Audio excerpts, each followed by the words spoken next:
Just put in a ticket via the support desk. All right. Well, I think we might as well get started. Councillor Calvert, are you able to turn your video on?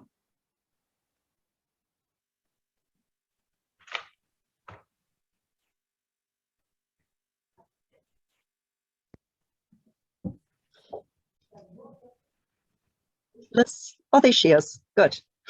Wonderful. Thank you. All right. Well, welcome everybody to this forum style submission process.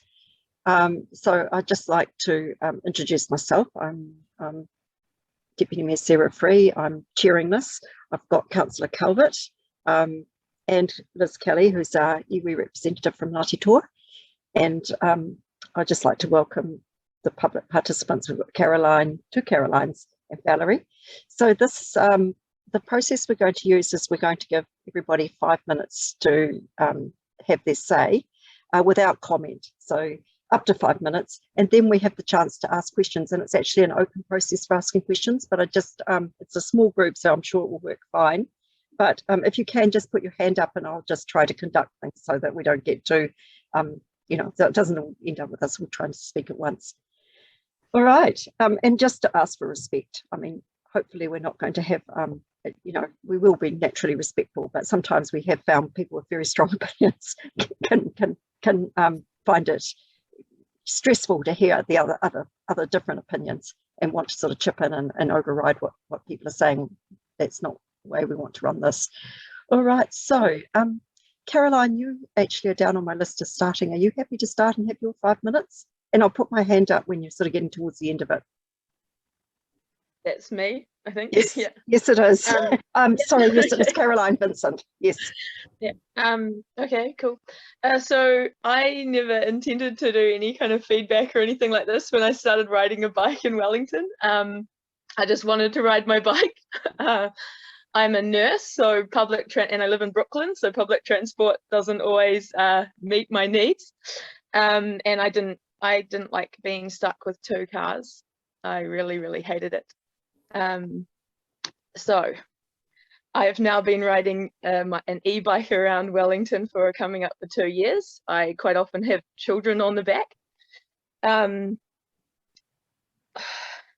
It's definitely dramatically improved my life. I think also when people think of people on bikes, they probably aren't picturing someone who looks like me or is traveling the places they necessarily travel. And even like today, but I think things are getting better. Like even today I saw 2 new families on e-bikes in my neighborhood that I've never seen before, so that was really nice. I think if more people were empowered to bike in Wellington, then it would be better for everyone, because when those people are driving cars, then they would more like better understand where are the better places to pass a person on a bike, or maybe realize like this place is actually not worth passing a person on a bike. I may as well just wait behind them, because obviously sometimes I do still drive. And so then I think that's really helped me understand, oh, there's actually no point in passing this person. I'm not going to let it stress me and try to get past this person here. I'm just going to wait. There's so many downhills in Wellington, and then there's so many parked cars that force when you're driving to stop, but a cyclist can keep going, you know. So I think those things will improve the more of a connected cycleway that we have.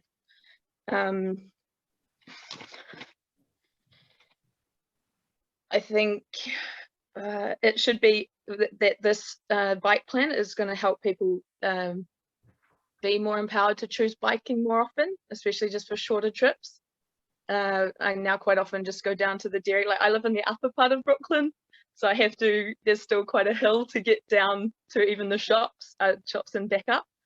But with the e-bike, that's quite easy. It's a 13-minute round trip on the e-bike, whereas to try to find a car park in Brooklyn is not ideal.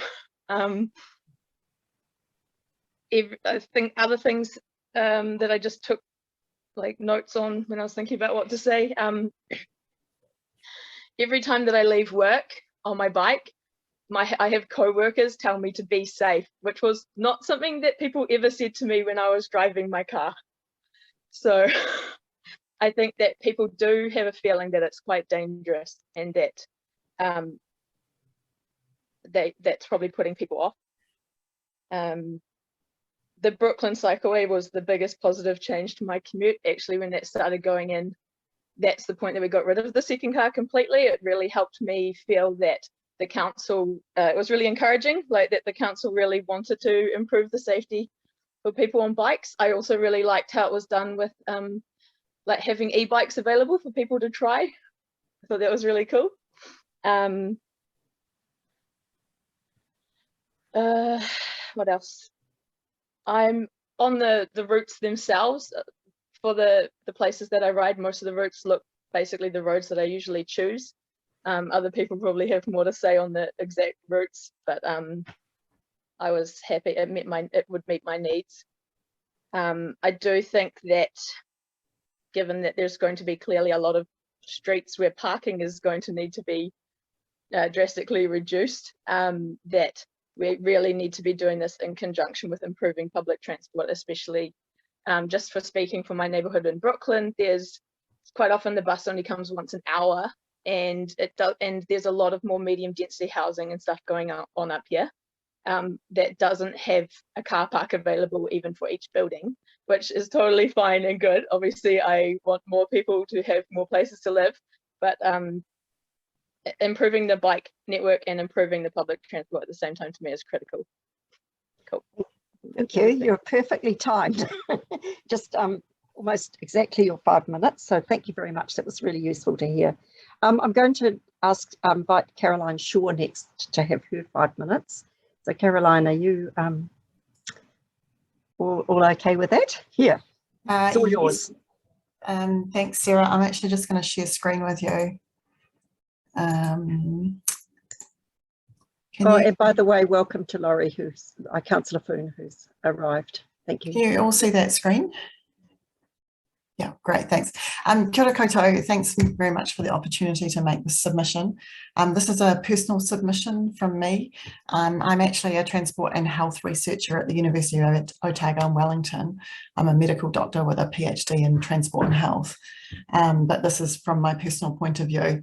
I also live in Hataitai, and up until 3 years ago, I had never been a cyclist at all. And 3 years ago, we took what felt like an enormous risk and bought an e-cargo bike. And this is me on the e-cargo bike with my twins at the time and also one of their friends. This bike has entirely changed our lives.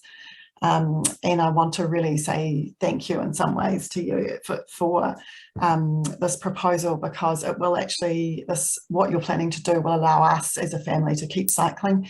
Our children are now getting too large for the cargo bike, but they're not developmentally ready to cycle on the road with traffic. So from a personal point of view, this is hugely important to me. I just wanted to show you this as well, because I'm an academic and I can't resist doing something like this. I promise it's the only figure I'll show you. This is the association between how many people cycle and also how many kilometres of cycleways, high quality cycleways per 100,000 people are put in. This is 167 different cities around Europe in the UK. And you can basically see that the more kilometres of separated cycleways you put in per 100,000 people, the higher the number of people in your population are who cycle for regular stuff. Going for routine trips, all that kind of stuff. And this is what we have estimated that you should achieve with the level of cycleways that you're planning to put in, this 147 kilometres, somewhere around about a 10 to 12% mode share by cycling, which will only happen if it's done really well with high quality cycleways that people feel really confident riding on. But you can imagine that this is going to entirely transform our city. But I do want to point out that actually you should be aiming for the gold star up here. So what you're proposing to do now is probably about half of what we should do to max out the benefit that we can get from cycling. It's somewhere about 125 to 150 kilometres per 100,000 people. So this is an incredible start and I'm super excited about it. But actually we need to be thinking about this as an ongoing program of work to reduce emissions and make our population healthier and provide cheap and equitable transport for people. The rest of what I want to say is about my local area, which I'm obviously really super involved in from a cycling point of view. What I've put up a map here, and your proposal is to put the blue lines and red lines in, which is to go down State Highway 1. And what I'm suggesting to you today is that there is the green route on that map. You'll see that I've marked in, my lovely husband marked in that green route, is what you should actually be thinking about, either instead of or as well as that blue route. And that is a route along Kilburnie Crescent, up Hamilton Road and Moxham Ave, up Waitoa, turning around Waitoa Road, and then all the way up Waipapa Road. And that this route that I'm proposing is much better aligned with the principles that the council have actually outlined for the network. And why this is that it provides a viable route for children and young people from Haitaitai who are zoned and attend the following schools: Kilburnie Primary, Ebis Intermediate, Rongotai College, Wellington College, Wellington East and Wellington High. And the current routes that you're proposing do not any viable cycling options for accessing these schools. The green route that I'm proposing provides a safe and convenient cycling route for people to access all of the amazing public facilities along Kilburnie Crescent, which has got the pool, the rec centre, the library, the playing fields, the playground, the plunket rooms. At the moment, Kilburnie Crescent is really unsafe for cyclists. Myself and a lot of people I know have had a lot of close calls along Kilburnie Crescent, the way it's currently designed. If this is not sorted out, actually you're going to make things worse in terms of safety, and there'll probably be less uptake of the network. And the route along Evans Bay Parade behind the pool is an inadequate substitute. This will provide a viable network for people who live in Haitaitai to cycle all the short trips that they do around South Wellington. At the moment, Haitaitai is a massive gap in the network. So chauffeuring children, going to work, all of that kind of stuff. And given that your new district plan proposes that Haitaitai Village is much more intensively developed, you need to be thinking about providing viable transport options for those people, because there is simply no space for cars. And this proposed route actually still works really well for commuters going into the city. It's actually less steep than the route that you're currently proposing. Caroline, can I just ask you to wrap up this is in the next minute or two? Yeah, thank you. So this route's better aligned with the principles, which is that it maximises uptake, it provides cohesive routes that get people to where they want to go, especially women. The moment your route is very much a commuter route, whereas what I'm proposing is much better suited to women and children. This would be a network that is much more catering to all ages and abilities, and it's much more direct and convenient. That's all I wanted to say. Thank you. Thank you. That was wonderful. Thank you. Very useful. So have we got Su Wing here? Su Wing Ong or Ong Su Wing? It doesn't look like we have. Okay, so maybe they will turn up and later on. I'm going to move to Valerie. Valerie Morse. Welcome, Valerie.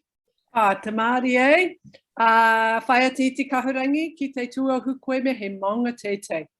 Tuatahi hei mihi nunui ki te rangi rawa ko papa e tuake nei, mihi atu ki te mana whenua o te rohi nei, he tiaki ina ahika o konei, mihi atu ki te kaunihera o Pōneke, he nunui te mahi i te ara nei. Me whakamutu te mihi ki ngā kaikorero kua kōrero i tēnei ata. Ko Valerie tōku ingoa he tangata tiriti ahau, I whanau ai i e takapuna I noho ana I Strathmore Pike I Naenei. Kia ora everyone. Thank you so much for the opportunity to talk to you, and I just really want to take the chance to say thanks to the council and to the councillors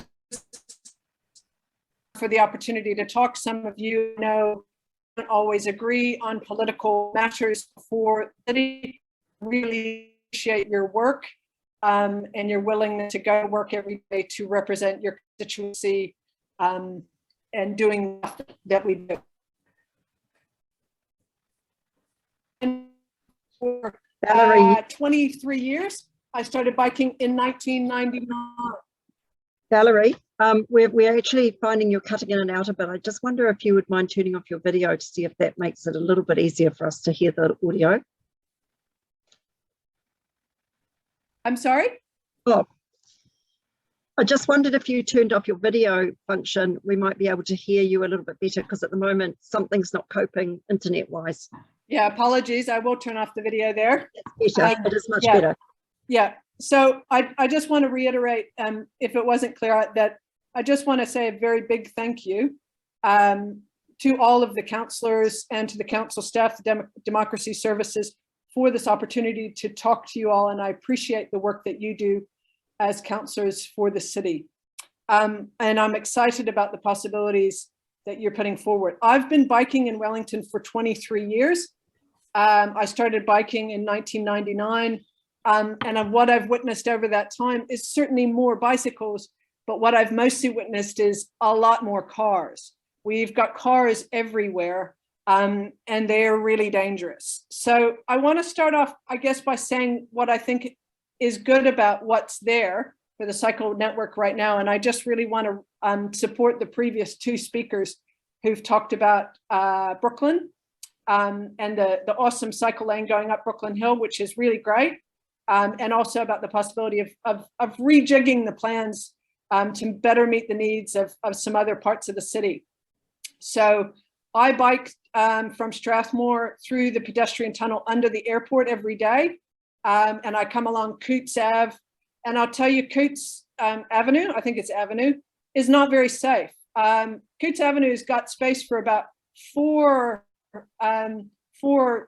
streets of cars, widths of cars, and it's got a tiny little narrow strip for bicycles. And nearly every day, somebody tries to open their car door on me. So actually, I've just taken to riding in the middle of the street because it's so dangerous.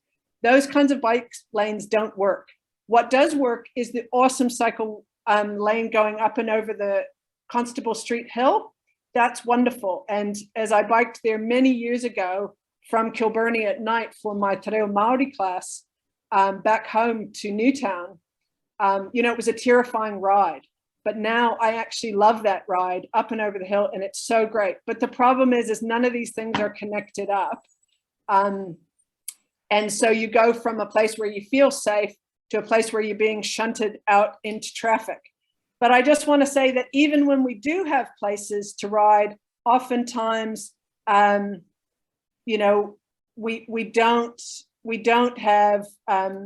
we don't have safe spaces anyway, and that's because cars. And so I want to share my screen here from just this morning when I was riding into town. And these were, you probably recognize, this is the intersection at the Basin Reserve. So can you all see? Sorry. Yeah, we can. Thank you. Yeah, so Coca-Cola has got their vehicle. They actually moved over ever so slightly. They were previously blocking the entire lane. And the guy did get out and apologize, but by that point, he'd actually forced me out into the traffic, onto the Basin Reserve traffic. And the other guy is actually parked the wrong way on the bicycle lane, on the wrong side of the street. So this is the kind of stuff that every single day, as one of the speakers noted about people wishing you well and wishing that you're safe on your travels, like you literally feel like you're taking your life into your hands every single day. So I think we cannot move quickly enough to do this stuff. We cannot move and we cannot wait another couple of years for this stuff to happen. But what I want to say emphatically is that, single car private vehicles are going to have to lose out in this process. We cannot pretend that everyone can have everything here. And I know that that's a really bitter pill to swallow for some people. And it's obviously been a major bone of contention down in Island Bay, where I lived for many years. And that cycleway project was just a complete disaster for the reasons that I think had to do with a lot with how that project was approached and the kind of consultation and stuff going on. But we need to understand that the council's carbon emissions and the city's emissions have got to fall. And a big part of that is people getting on their bikes. You know, I absolutely love my bicycle and love riding around the city. It's such a wonderful place to go. And I cannot encourage you enough to do this quickly, to do it safely, and to do it in a way that makes it cheap and easy for people to do it, and they will do it. So I'm gonna wrap up, but I'm just gonna give my very early apologies because I've got an unfortunate dentist appointment. So I will have to bow out in about 15 minutes. But I again just want to say thank you so much for the opportunity and for taking our concerns on board. Kia ora. Thank you very much, Valerie. And I did give you a little bit of extra time because of the difficulties we had at the beginning, but that was great. Thank you. Jill, can we move to you? Thank you. Welcome, Jill. Oh, she's disappeared. Jill? No?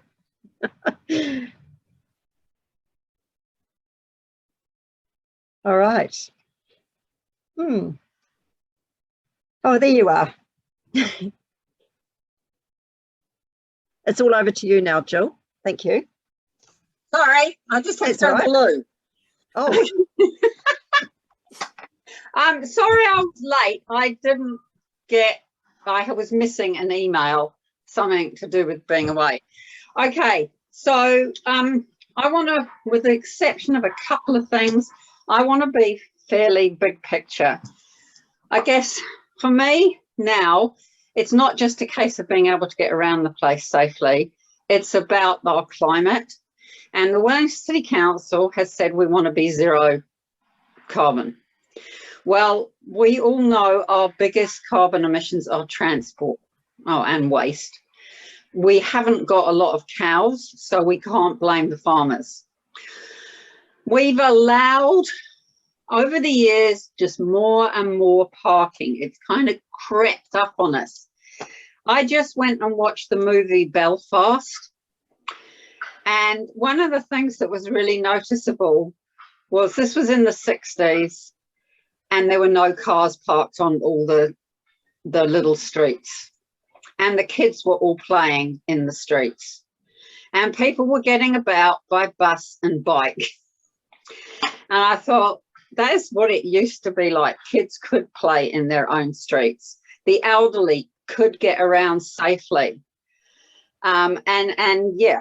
So, and now what we've got is a whole country, including Wellington, where the car is king and everybody seems to think they have a God-given right to park their car anywhere they like. And particularly outside their house, despite the fact they do not actually own the bit of road that's outside their house. I also am very mindful of you have to be careful what you wish for. And I know that we've now got enough councillors to get some things moving in this whole active transport and public transport space. But I'm also mindful of the fact that if there's anything really radical, some of those wonderful councillors like Sarah or Laurie might get not voted back in. And then we're back to square one. So it is a real juggling act of how you make change without upsetting so many people, like the people outside Parliament at the moment, who probably don't want any change. So for me, the network, I've just got it on my screen. I mean, it's, as has been pointed out, it's looking promising for commuting. It's not looking very promising for kids to get to school, for people to go shopping with their bike, even recreation. So I live in Newtown. I've cycled for God knows how many years. I've lost track. Before we even had to wear helmets, that's how long ago it was. And we're reasonably brave, and we will cycle to the lighthouse in Cuba Street. But most other people will want to drive there because they're not confident. So and then I also look, I know that retailers are very nervous about taking away car parking, but I just look at Cuba Street and compare how vibrant Cuba Street is every day of the week versus Lambton Quay. So we don't need to look overseas because everybody goes, but it's different overseas. Well, my experience is people are pretty much the same everywhere. Just look at Cuba Street. And I mean, how many people go shopping there versus go shopping particularly at the Beehive end of Lambton Quay? And there's stuff all parking anyway in Lambton Quay, so it's really not going to make much difference to parking, but it will make much difference to the vibrancy if we have more shopping areas that are not accessible to private vehicles. I also think in terms of recreation, anybody knows me knows I'm a keen mountain biker. It's also safer than cycling on the road half the time. What would be great is to have, we've got all these awesome mountain bike tracks, which there's a lot more kilometres of them being built by volunteers than we've got cycleways built. It would be great to have them joined up with safe cycle routes so we don't have people driving to the bottom of Āmua Street so they can then go biking up on the mountain bike tracks. I mean, I always cycle to them and I'm like, what? This is just ridiculous.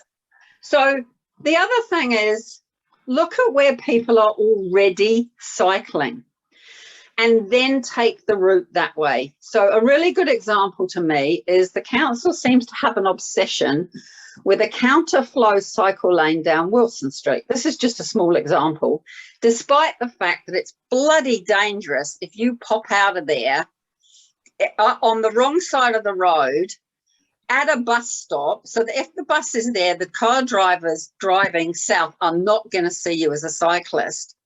Furthermore, you then have 2 more sets of traffic lights to get through, whereas all the cyclists at the moment going into town go along down Wilson Street, along Daniel Street, and then come to Mean Street. That's what people are doing. So that's where the cycle route needs to go. Plus, I was cycling past there the other day. The ambulance coming out of the hospital was held up for at least 2 changes of lights. Now, I would have thought the ambulances getting to an emergency would take priority over a bunch of people being able to park their cars. Okay. Plus, you've got a primary school right there. And surely the safety of those kids being able to cross a road safely is more important than people being able to park. I'm just saying, okay, irrelevant. Okay, thank you, Jill. But yeah, I just want to point out one thing. I had to go back to the UK. I was in Lisbon. I know it's not in the UK, but there's a reason. I was there exactly 5 years prior. So I was there in November. I'd been there exactly 5 years prior. Lisbon is very hilly. They have managed in 5 years to build a whole load of cycle lanes, far more than we've built in 5 years in Wellington. Okay.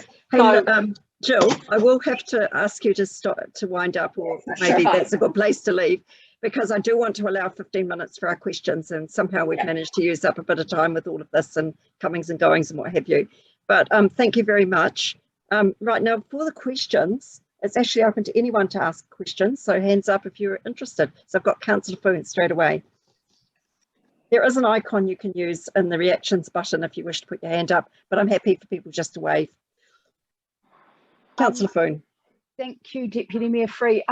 My question is particularly for Caroline Vincent and Caroline Shaw, and just understanding that localised nature that you've talked about, and the children and the transition. So we can see that there are children that with the cargo bike, which has been so amazing for so many women, particularly in Wellington. But how do you see the nature of that transition working, and that this bike plan needs to enable that? Like, what are the benefits of that? Just so we can unpack that a little bit more, because this is a really important thing to keep children riding, because I think we're losing that. Even if kids are familiar with riding, how do we keep them riding? So that's kind of where this question is coming from. So that one might be particularly for you, Caroline Shaw, because I know you said your kids are getting to that stage.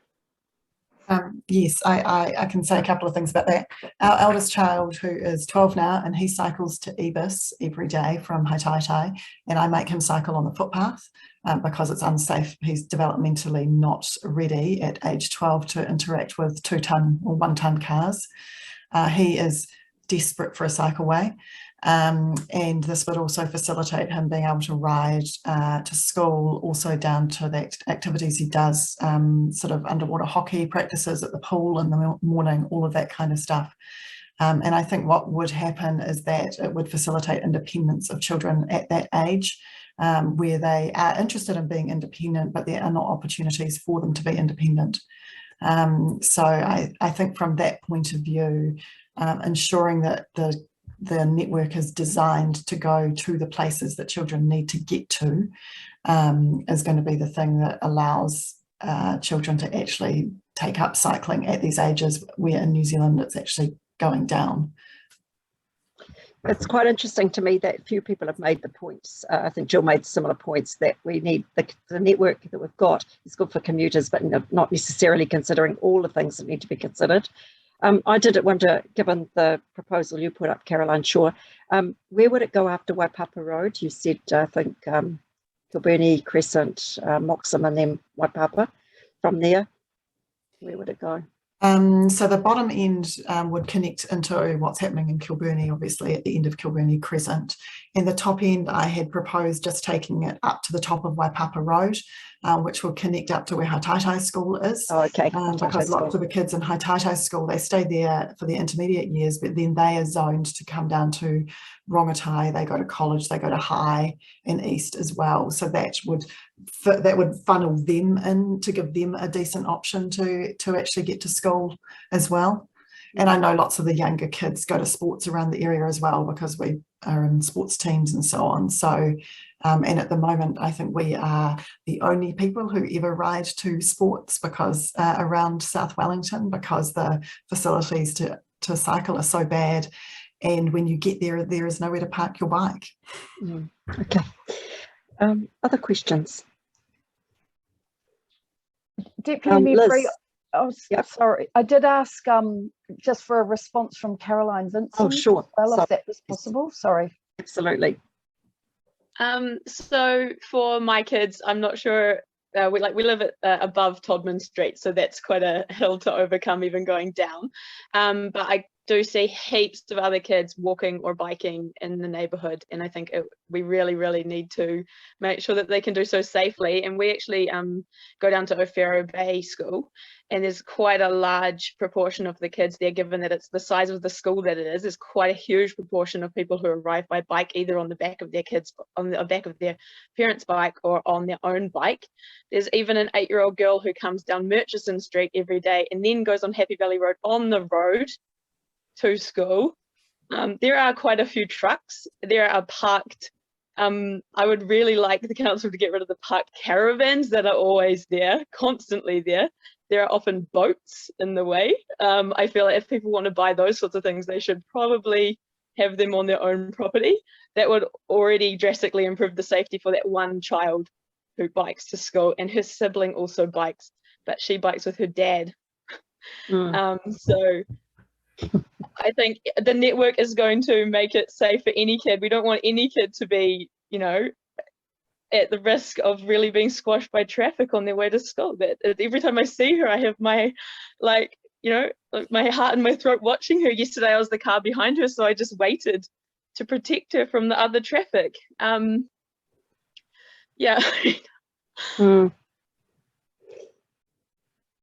Are there other questions from other elected members? Liz, Nicola, Diane? No. I do have a question just in relation to the connection again. Like, we've put in these uphill lanes, Crawford Road, Brooklyn Hill. I think actually O'Farrow Road would be a really good one to have an uphill lane on. But how much of a gap are we leaving? Because sometimes it really is quite hard to take away the other side of parking as well. But how much of a gap are we leaving by assuming that people can travel with the traffic going downhill? You leave a big gap. I just went down Crawford Road today, and I had to be really assertive. It was sort of 8 o'clock, lots of cars coming up, and this person behind me was trying to overtake me. And I just went, right, I'm going right in the middle, because otherwise I'm going to get squashed when this dick tries to overtake on a blind corner with traffic coming the other way. But I'm an experienced, assertive cyclist. That is not most people. 95% of the population are not going to do that. So while the uphill has been great, and I have noticed a lot more people, there was quite a lot of cyclists going up this morning, you know, that could be so many more if it was also safe to go downhill. And it also needs to be safer when you get to the top of Constable Street. But that's another issue. Yeah, I think, and it's the same with Brooklyn Hill. Great coming up, but there is space for a bike lane to go down easily. There's a massive hard shoulder most of the way down. But again, I think a lot of people would be really nervous going down that hill at speed without some protection. Okay. On that note, I think with the priorities, I definitely think we should have the uphill lanes in first. I think that is a drastic. I've recently started just also mountain biking, so I came out at the bottom of the tip track the other day and I started biking up Happy Valley Road, but without my electric motor I felt very vulnerable at the speed that I was traveling, so I actually took the bus back home. I stopped and got on the bus, which was great. I could put my bus on the bike. That was fun.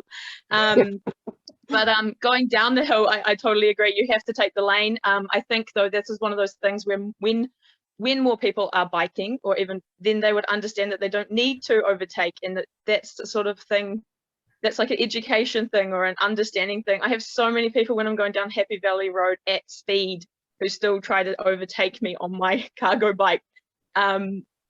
Which to me is just they're putting themselves at risk. They're putting the oncoming traffic at risk for no real reason. I'm just then traveling behind them. Same thing going down Raroa Street, Raroa Crescent, there's so many parts of the roads that I often use where people just basically unnecessarily pass you, that they wouldn't, just because they don't understand that just because they see a bike doesn't mean it's slow. They see the bike, they just think, I have to get past this bike.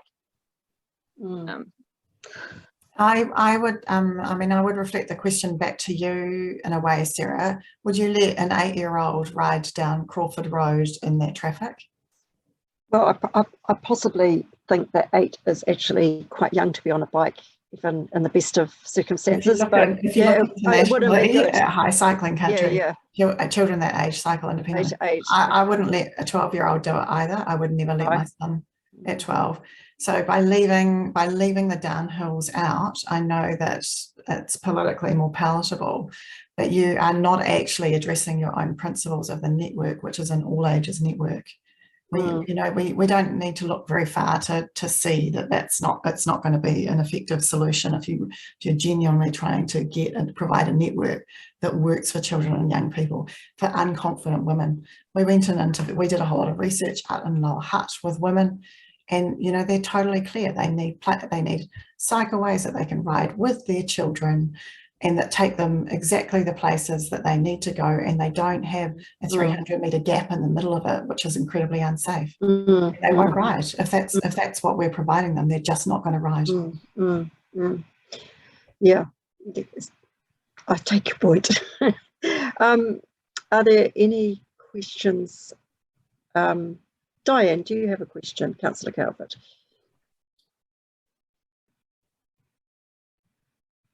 Oh, you might be on mute, Councillor. No, I think everybody's been quite clear and consistent with their submissions. Good, and thank you. And Liz? Nicola, Councillor Young?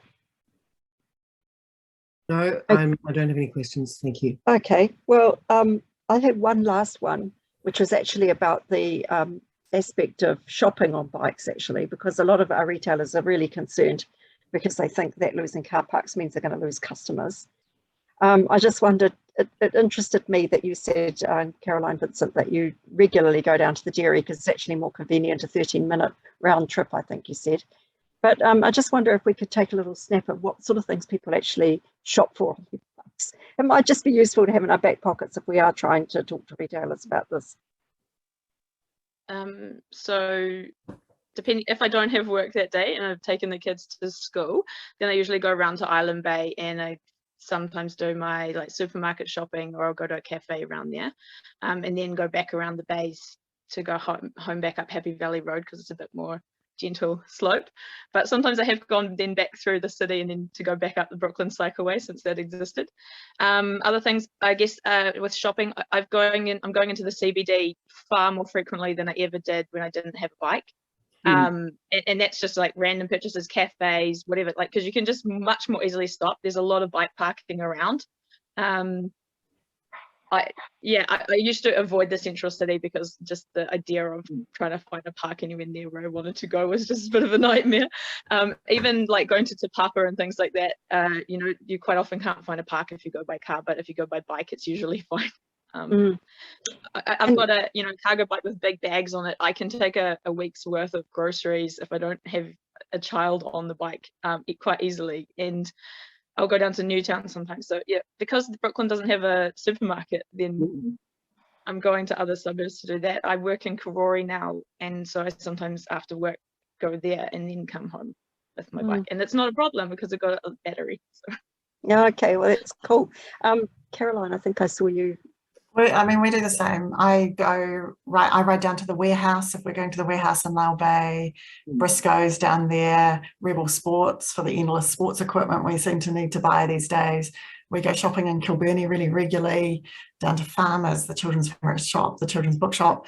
Like Caroline, I now go into town more than I used to because I don't have the nightmare of parking or the unpleasant experience of the bus. I'm really sorry, but I just don't like them anymore. I love riding my bike instead. And Michael and I, we go Christmas shopping together. We take the bikes in and we do all our Christmas shopping in town together.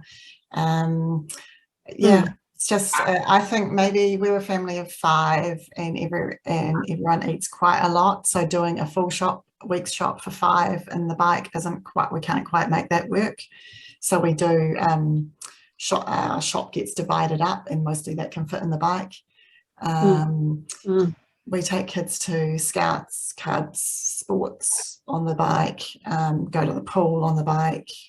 Cool. Really, in ways I couldn't possibly have imagined when we bought the bike. It's sort of completely changed our lives. It felt like such an enormous risk to buy it because we knew no one with one. We had never tried one apart from like driving up and down outside Bicycle Junction for 10 minutes. So it's been amazing. Good. I do all my shopping. In fact, I just did a shop in Kilburnie on my way back from the gym. We do our supermarket shopping in Newtown. David takes his bike, so both of us, and the same as both Carolines. If I'm going to go shopping in town tomorrow, and I will definitely be biking. The only comment I would make is it would be really good for everyone if the buses were a lot less expensive for people in low income. So if you're a family of several kids and you haven't got bikes, right, because culturally some of the groups don't bike, then being able to get into town with your kids on the bus needs to be a lot less expensive. Okay. I think that's a big problem for some families. But but I think what needs to be done is a proper survey. So if you took Newtown or Kilburnie, particularly Newtown, how many people actually drive to go to the cafes or the shops? I'd say very few. Most people walking.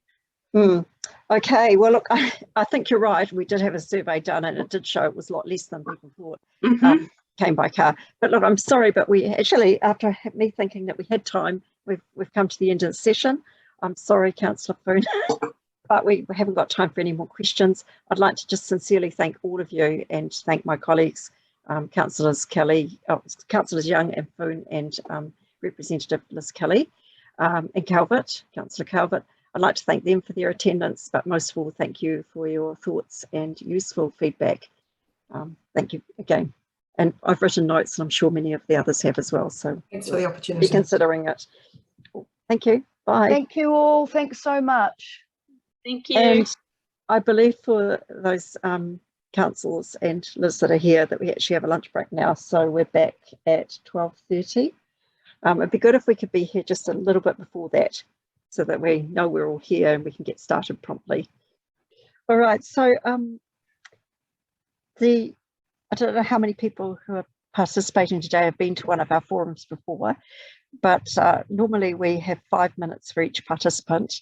I will put my hand up if I think the 5 minutes is getting close or has been exceeded, and try to ask you to wrap up at that point. We'll hear all the public participants one by one, and then there's an open discussion which anyone can contribute to. It's not just elected members. Participants can feel free to ask other participants questions if they wish. We just ask for respectful discourse, and I'll try and keep a little bit of a tabs on who's speaking when. You can either use the participation icons like the hand, or you can just put your hand up. Because it's a small group, I'll probably be able to manage that way. It's not going to be too challenging. So Tony, you're just listening in. Does that mean you're not going to be putting a video on? You're very welcome to listen. That's part of the point of it. But anyway, I'll invite you to have, oh, you are not down on our list. Okay, I think that's fine. All right. All right.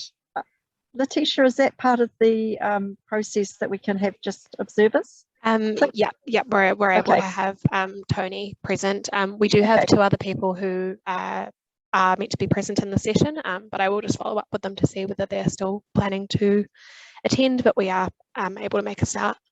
Okay, we'll make a start. And I also just wish to thank Letitia for managing this, and also we have one of our senior staff, Paul Barker, who's here also listening and taking notes. So with that, I think we'll get started. So now, do we have Lane? I'm not sure we have Lane as yet. So not yet.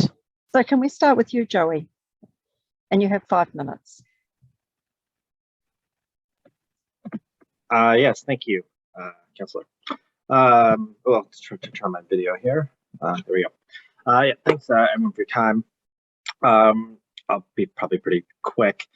So regular user of the bike network as it exists at the moment. So the commuter and a cargo bike, which I throw the little kids on the back of, which is great.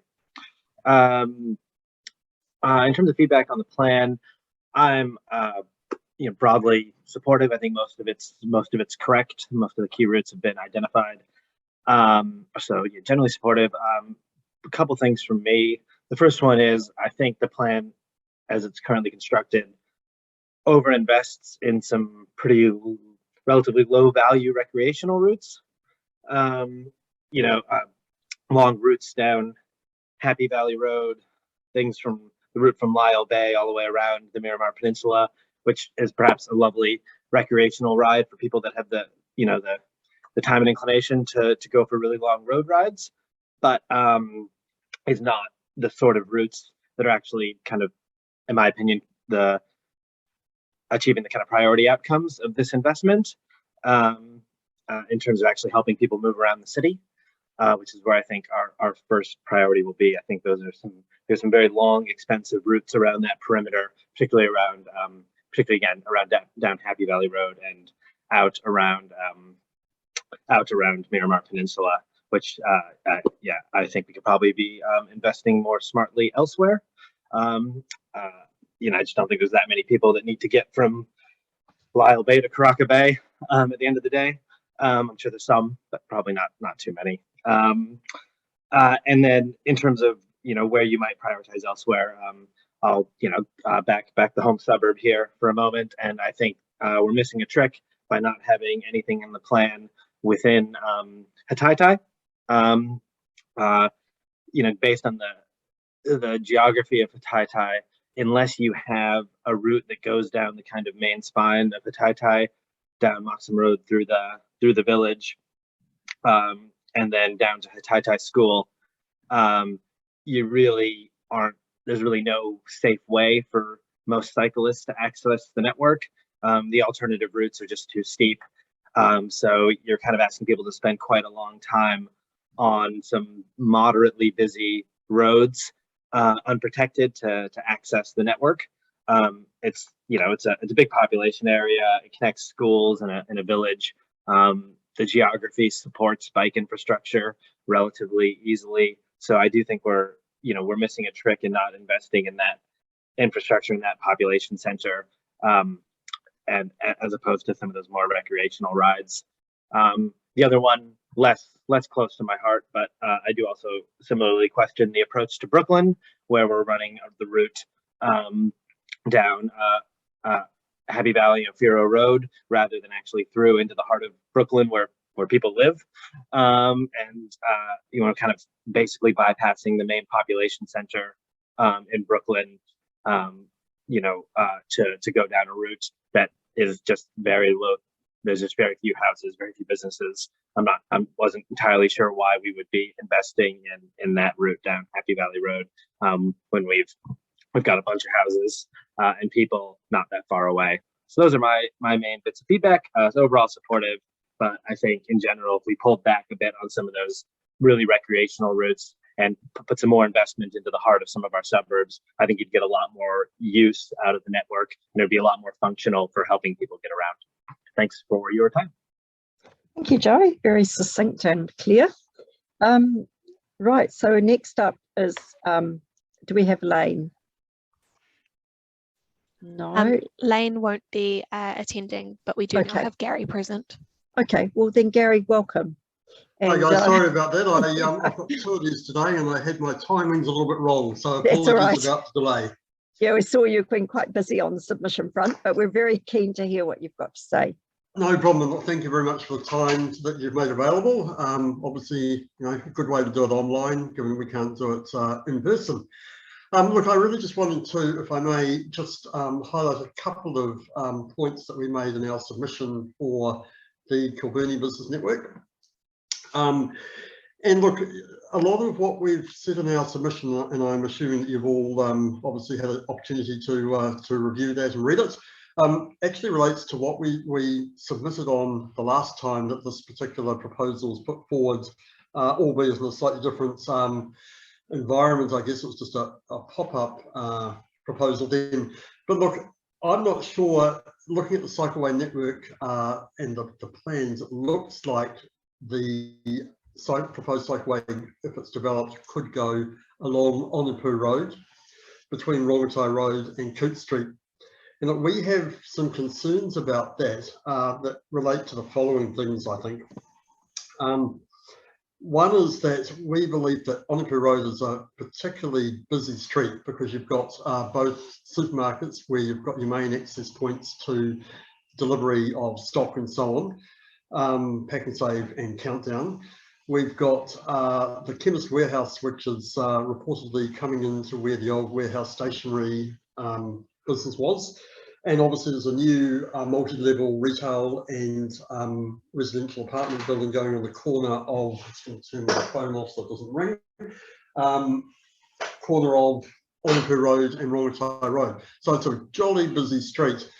And our fear is that, one, if you put in cycleways there, and particularly if there are sort of curbing that's defining the cycleway with the rest of the road, that it's going to make it rather troublesome for trucks that are turning into Pack and Save in particular. And Dean Galt, who many of you know, has expressed concern that the truck drivers may well not be able to see cyclists that might be traversing along there, and so visibility is an issue. But the main concern there is it's just such a busy street with, you've got the car park outside the back of Countdown and Unichem Pharmacy and those businesses on that back off Bay Road. That's got 3 or 4, I think it is, entry points into that car park, so extremely busy. So one of our concerns is based on safety. Secondly, the other thing is obviously car parking, and while we appreciate the fact that car parks, we've got to have multimodal use of the road. Your very own council's very own car parking study back in June showed that car parking is at a premium in Kilbirnie, in and around Bay Road, and the removal of potentially 41 car parks to compensate or to place the cycleway network here would have an impact. The doctor's surgery at the top end by Coote Street there, they have an area sort of just outside their surgery where a lot of their elderly patients park. And so they have expressed concern last year, and it remains, about that viability for their customers there. The other point I would like to highlight is that we're not opposed to cycleways per se, even though it might appear that way. We're not. I guess what we're saying is we don't believe that Ōnupū Road is the smartest place to put it, and that potentially, you know, there are other roads that you could put down. We do question why it has to be on both sides of the road. And look, you're not the only council that are going through the desire and the wish to put in cycleways. But where there are issues is obviously in the business community that is affected. And our concern is that those considerations that we raised, you know, 12, 18 months ago, whenever it was, and were valid then because the proposal did get stopped. But we're concerned that those concerns are not being factored in to the project. So that was really all I wanted to highlight. And look, happy to be part of the ongoing discussion with the other groups that are here, and certainly happy to answer any questions as it relates to our submission. Thank you, Sarah. Yeah, thank you, Gary. That's great. We'll move on, and then we'll have all the questions afterwards. So, Corwin, is Corwin here? Yes, I am. Good, wonderful.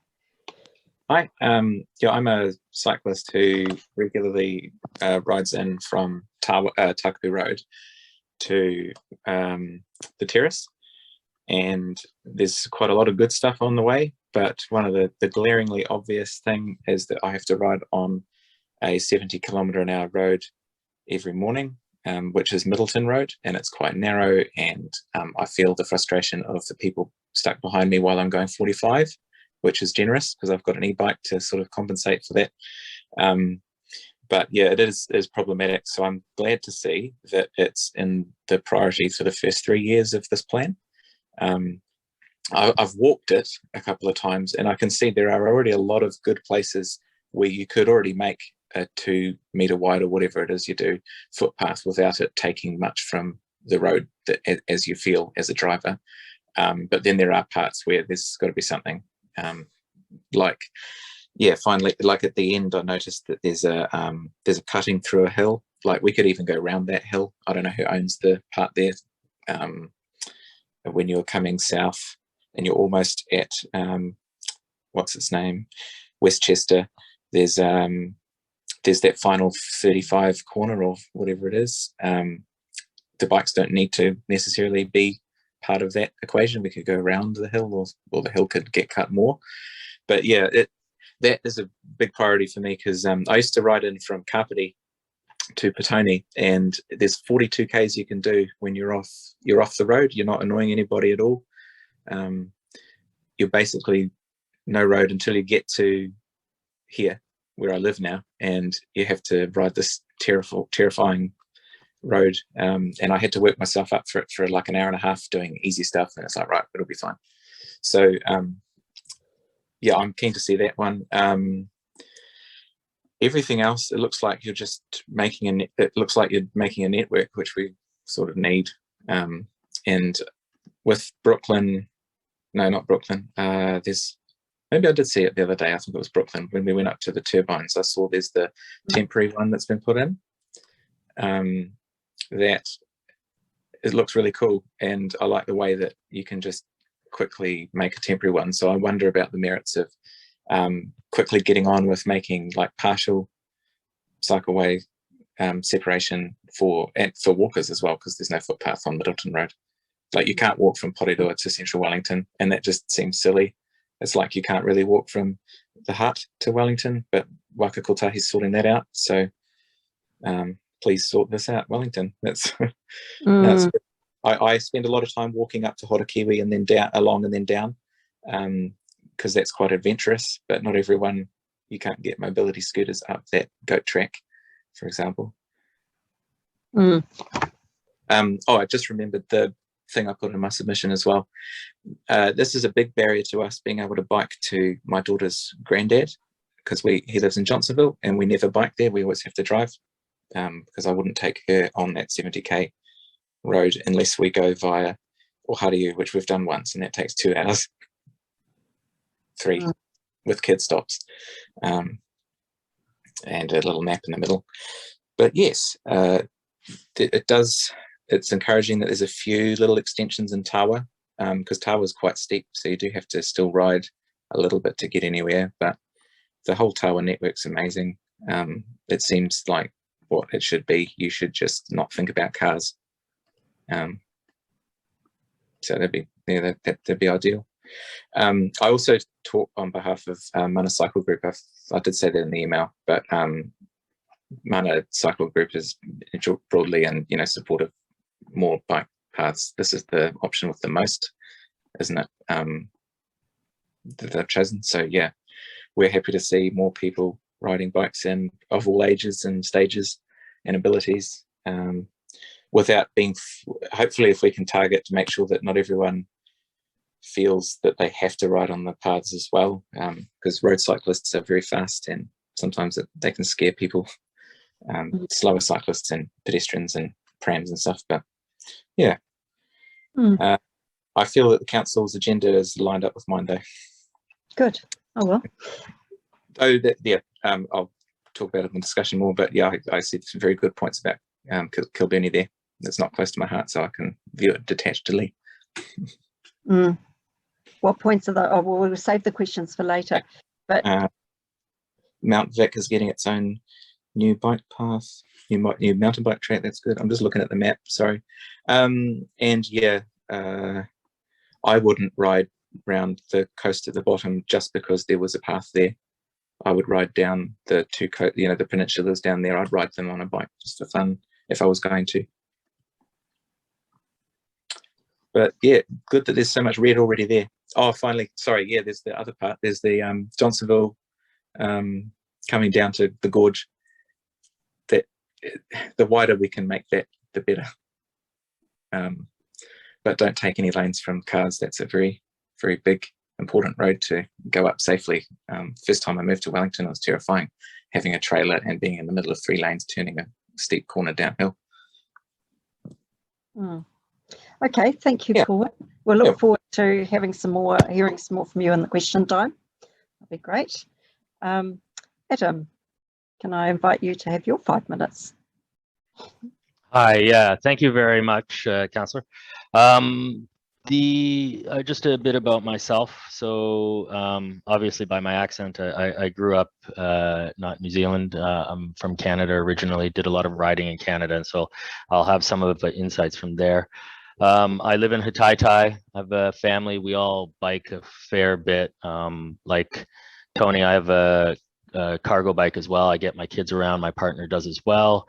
Also have another cargo bike just for shopping and getting stuff and going to the beach and things like that. So on that, that's what I use a bike network for, is as a car replacement. So as a large idea, I'm keen on having a bike network that gets me to the places I most often go.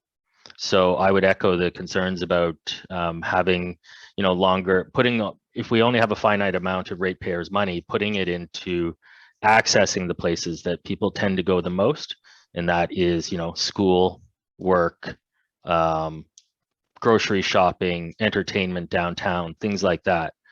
Focusing on getting bikes to businesses is, I think, is a good kind of framework to look at this, and to use the difference between, say, Kilburnie or going downtown. So it's really easy to get to the Chaffers Marina New World. It's right on the bike path. They've got good bike parking out front. I will tend to go to that to get my groceries because it's just that much more convenient, versus not having a bike lane down Āmua Road, which I would highly support, because that bike lane gets me to 2 supermarkets I can go do my shopping at. And I can do it immediately after work. I mean, I don't drive into work, so I'm on a bike anyways. It takes a bit longer to go there, but Pack and Save's a bit cheaper. So I'd rather go there, but the bike infrastructure doesn't allow it. So I think Kilbirnie businesses are disadvantaged by not having bike lanes that go through Kilbirnie down south towards the beach. But I recognize, you know, there are safety issues there, but life, you can't eliminate risk, all risk from life. One of the other things is I'm really heartened by the bike lanes that are going through Evans Bay Parade, but a concern I have there, and I imagine this will resolve over time, but it's sometimes it's disconnected, so you have to, if you're going north along Evans Bay Parade, you're supposed to go out into traffic and then go along and then come back again. I won't do that with my children. I'll go on the sidewalk. I don't want to cross that road with 2 kids on the back of and also my daughter's now got a electric bike, so I choose very carefully where we go with her. So going into traffic's a no-go on that. It's also, and that is a point about, as a network, it's those, it may only be for 20 meters or whatever, it's those breaks in the divided lanes that cause the most anxiety for me as a safety for my kids, because it kind of goes against the grain of, you know, stay in your lane and follow the kind of natural way that you'd expect of a bike path. But if there are these breaks, it makes it more difficult, and it doesn't encourage a lot of, you know, learning riders and stuff like that. So the way I think about it is, like, if you can imagine, like, if we're making a bike network, it should be like a tramping trail network. You don't have breaks where you can't get to the hut down the track. You know, you want to make sure that every path leads somewhere, and it leads it in an easy way, so it encourages people to go from hut to hut to hut, where in Wellington you'd want to encourage people to go from home to school to work to the supermarket to the cafe to the movie theater back home, in order for, you know, our businesses to thrive, because it's just so much easier if you can just park your bike out front. Just to close off, the issues about getting out of Hataitai that I think Tony spoke about earlier are real. It'd be nice to have more there. Also, of course, when and if the tunnel ever goes through, or that idea of, you know, using the bus tunnel. I mean, some ways it would be good to do that. The other thing, and this is part of a wider discussion about, you know, the issue of trams and buses and things like that. In Toronto, we had streetcars. I'd ride a lot in Toronto. It is just, to use the earlier submitters terminology, is just terrifying being around streetcars versus buses. And then streetcar tracks are extremely slippery.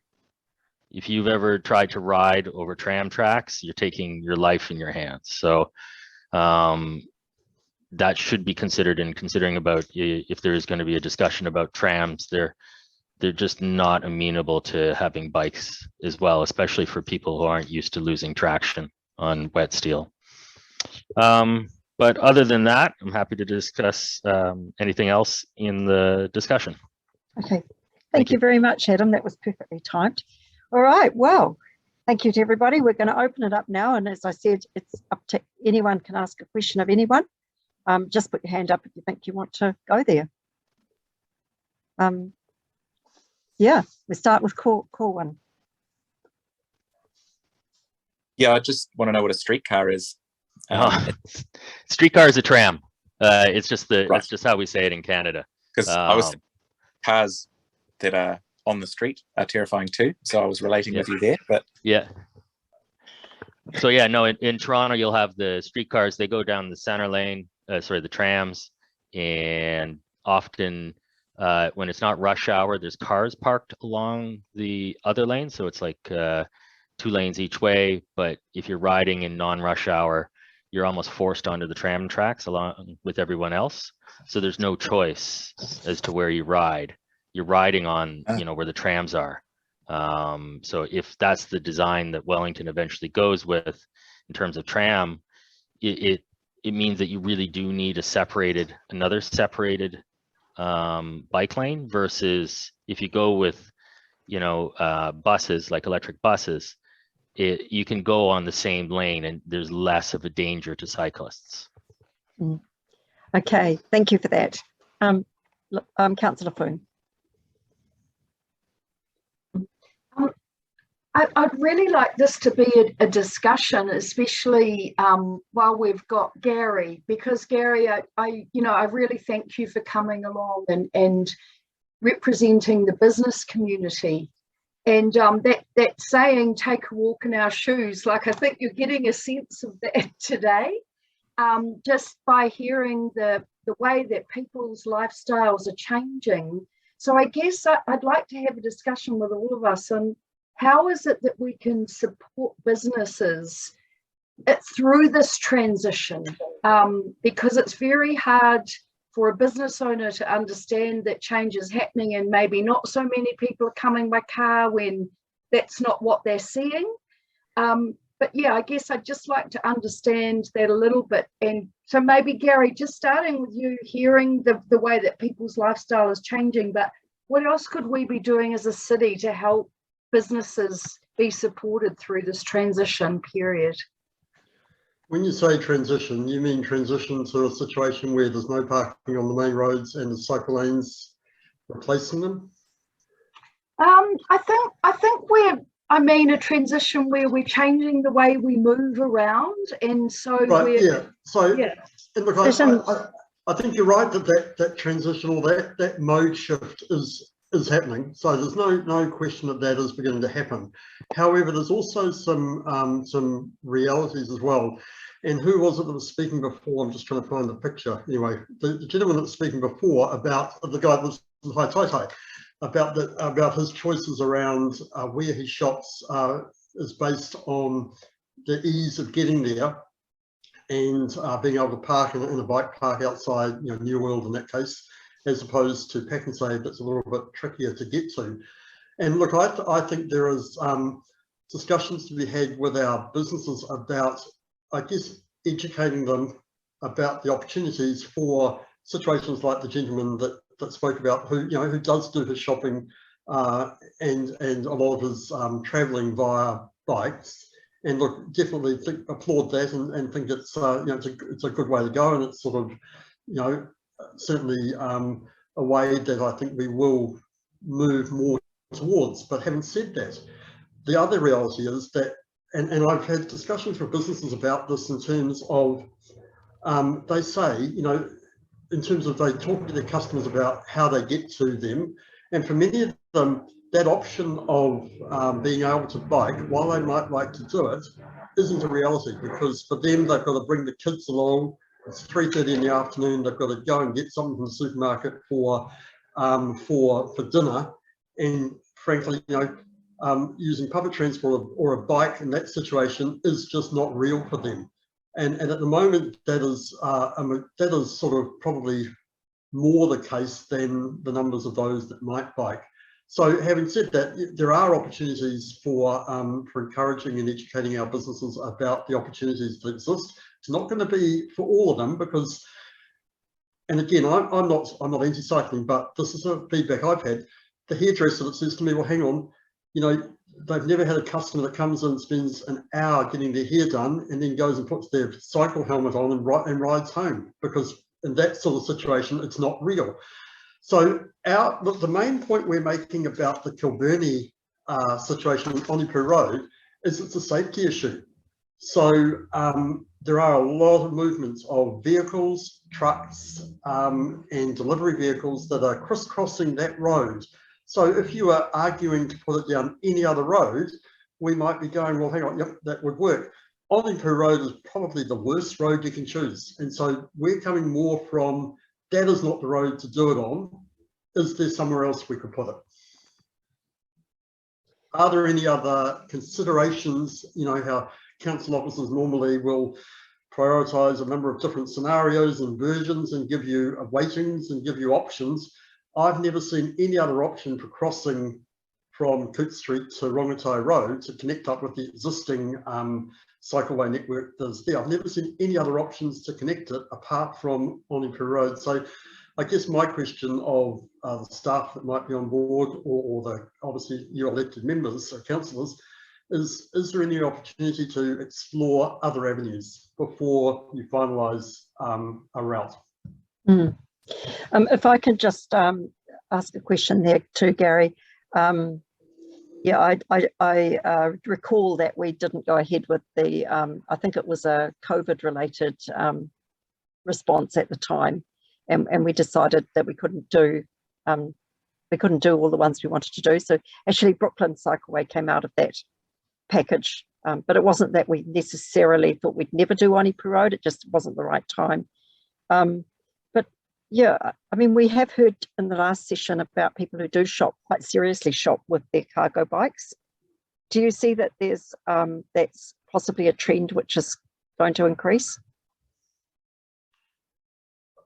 And I guess, yeah, it may well increase. It might increase by 100 or 200%, but it's still in the bigger scheme of, let's say, when Pak'nSave think about their customers, it's still a minimal percentage of their overall customer base. So while the trend certainly might be increasing, for them, you know, most of the customers come via vehicles, and they've got, you know, large shopping bags, and they put those in the back of the car. It's not to say we shouldn't encourage other ways of getting to the supermarket, you know, and I guess that will happen down the track. okay, it's interesting that you said that the main point about Ōniku Road is a safety issue. So it's not so much the loss of the car parking that could perhaps be, that's a secondary thing. It's really the safety. Probably a close second, but safety is the main concern that we've got. And secondly, you know, the fact that your very own car parking studies show that Kilburnie is highly, what's the word? You know, that the numbers are quite high, and that was in June last year, and I had to dig those out through your offices. Wasn't publicly available that I could find, but found out that information. So got to balance that as well. And I think the other thing is, with these new apartment blocks that are going in, and I think the one at the corner of Rongotai and Ōniku is probably an example. I don't know whether they're providing on-site car parking, but when you get that intensive development like that, again, rightly or wrongly, you know, in the fact that we don't have to necessarily provide car parks, it puts pressure on the parking in and around the streets there as well. So that just exacerbates the existing problem. Thank you for that. Corwin, or was your hand up again? Yes. Oh, Corwin, or is it Adam? Sorry, Adam. Oh, here I am. Sorry. Yes, I was on mute. Typical. I just want to put my 2 cents in for haircuts. I did obviously get my last haircut. I did get it in town. I biked to a place that was easy to get to. I used the bus lane, and I came in with my helmet, got my hair cut, and then put my helmet back on. I would go somewhere that I could get to easily, but then Gary does make it is Gary, isn't it? Yeah, that's right. Yeah. You do make a very good point that I'm realizing as I come to these things. Just because we want to ignore trucks and trucks are bad doesn't mean that trucks literally have to go somewhere. They have jobs to do. That's how we get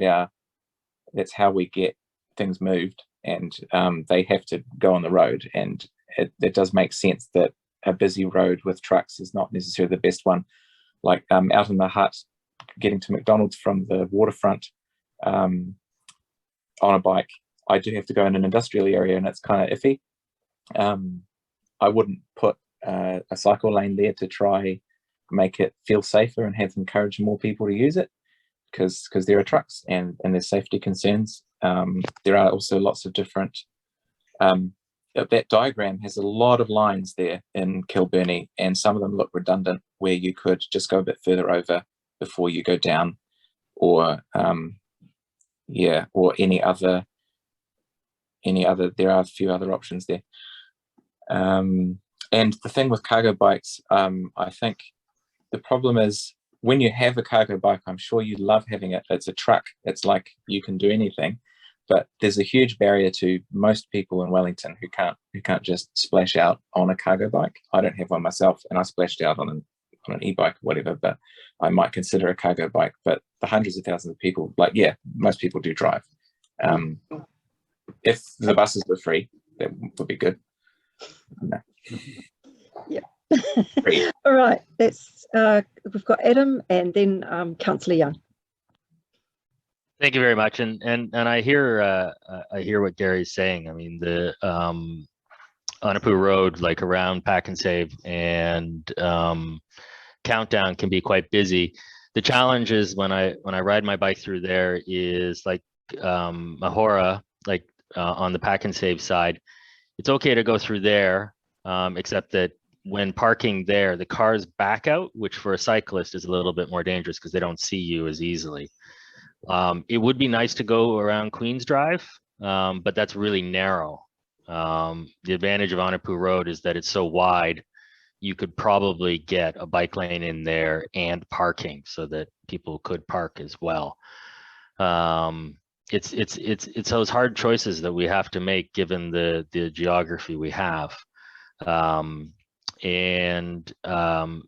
other thing that I just wanted to note is that along Rongotai, since the divided bike lanes were put in, you know, I've been seeing a lot more people ride. It's one of those things that it may not be a whole lot of people riding right now, but it's the field of dreams kind of thing. You know, it's the, if you build it, they will come, and it will just make for a more livable city, and it will give options for people who wouldn't come to those businesses in those areas to actually come down on a bike or a car. It's that happy medium that we have to reach.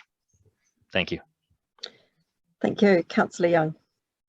So it was just really that I'm not sure whether Corwin realised, but I think the reference to people going to the hairdresser was actually about women with longer hair, not with blokes. And because I can tell you, I would not want to I took an hour though. Sorry, I didn't understand. No, it's not the time, it's the complexity of the hairdo. So just yeah. And to be honest, I didn't put the helmet back on afterwards. Yeah, I did then bike with no helmet. Yeah. Oh. For clarifying. But yeah, you don't want to have a hairdresser in there. Yeah. I think there's no doubt that we do need a mix. We still need parking. You know, that's the challenge we've got, is it's not easy to take away parking, and it's been a very hard. We've done a lot of things. We've done as much as we can to mitigate that loss, including sort of rationalising how we charge for it and how much time we allow people to stay in various parks and that kind of thing. But the road space, reallocating the road space, is the challenge that we face if we're going to move forward and change the city, and doing that the best we can. What about if you take heaps of parking away and then give half of it back?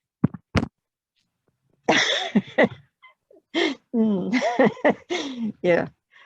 Gary, you're obviously, as someone who is expressing concerns, is there any more that you want to say that you've been thinking about since hearing some of this dialogue, conversation?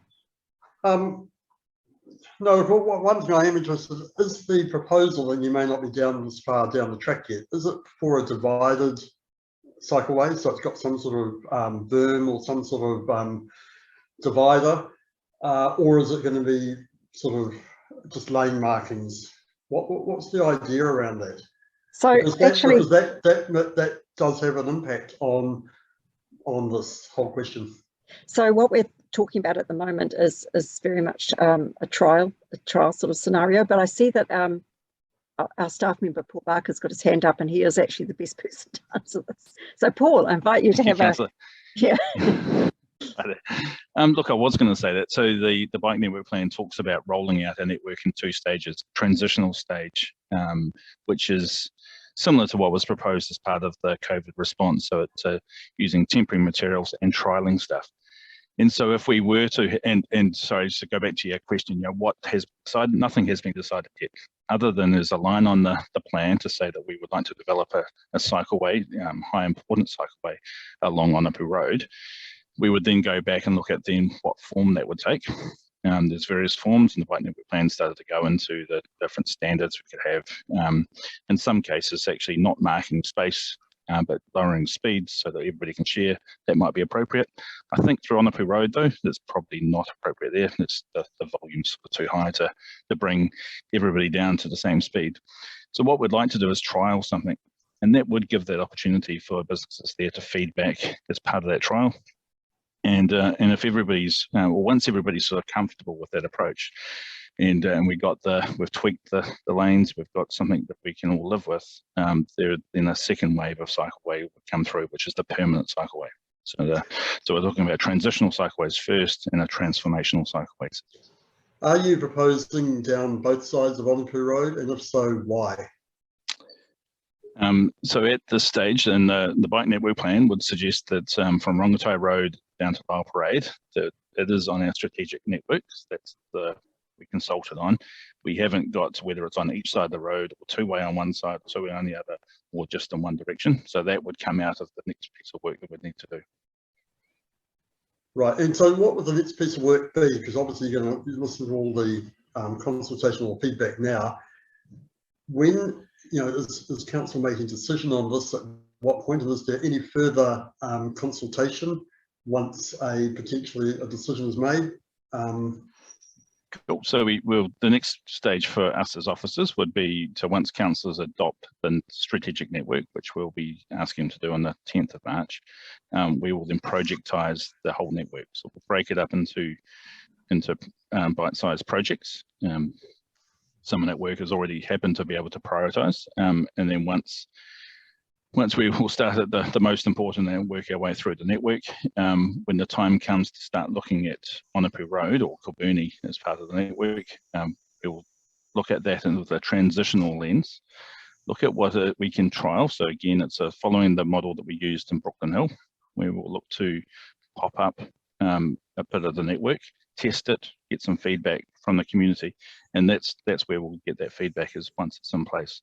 Rather than come out and, as we've traditionally done, put options out to the community and ask for feedback, we'll pop something up on the street, get some feedback.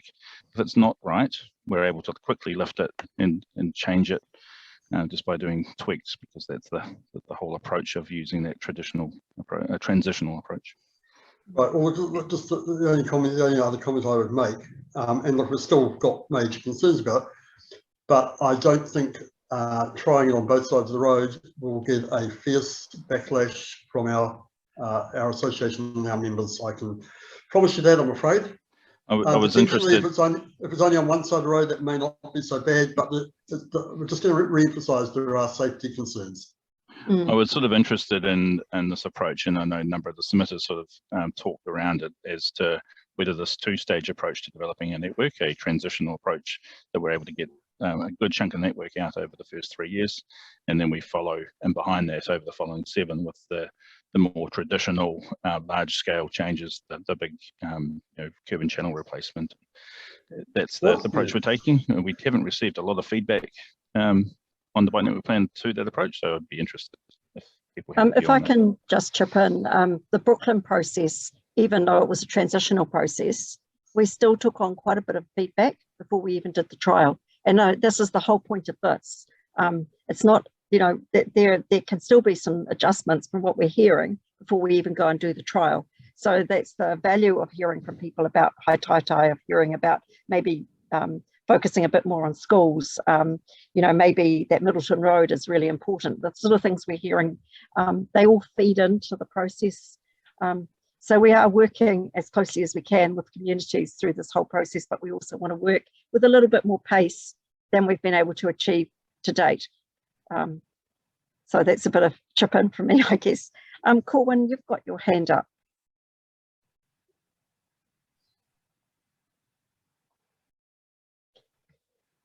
Is that right? Or is it just a historical thing? Okay. And I put no. I keep not pushing mute, and then it's like, are you talking? And then it reminded me. Who was talking before? Was it Councillor Paul? I was saying something. I'm not a councillor. I'm an officer. Yes, yes. Oh, right. Paul does all the hard work behind the scenes, making. Don't make that mistake. Yeah. No, I wasn't going to sling any mud. That's for sure. All good. although mudslinging is involved, I'm sure, in building these things. But no, I would back the ridiculousness of both sides. Like when I ride a shared path, I respect that there's one side that's nice and wide for bikes, and the other side is for pedestrians to walk on and not be afraid of bikes, as well as for people to worry about bike less. It's like it's not really too necessary to have both. For example, Middleton Road, I would only want the left if you're heading south, and that to be two-way for everyone. Otherwise, we're all up against cliffs and everything.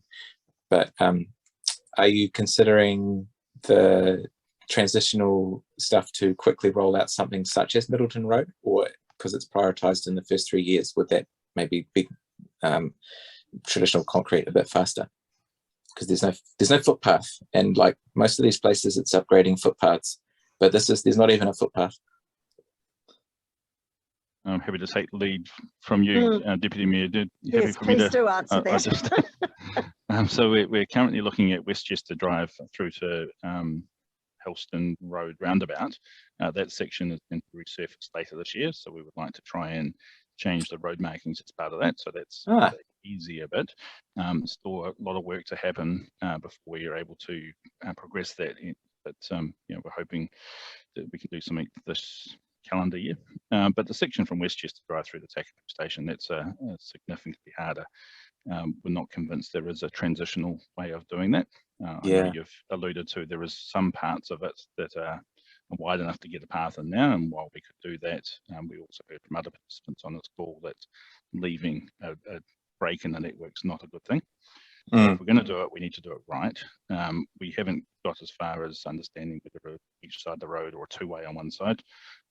There may even be a possibility of not providing any facility on Middleton Road and taking an alternative route.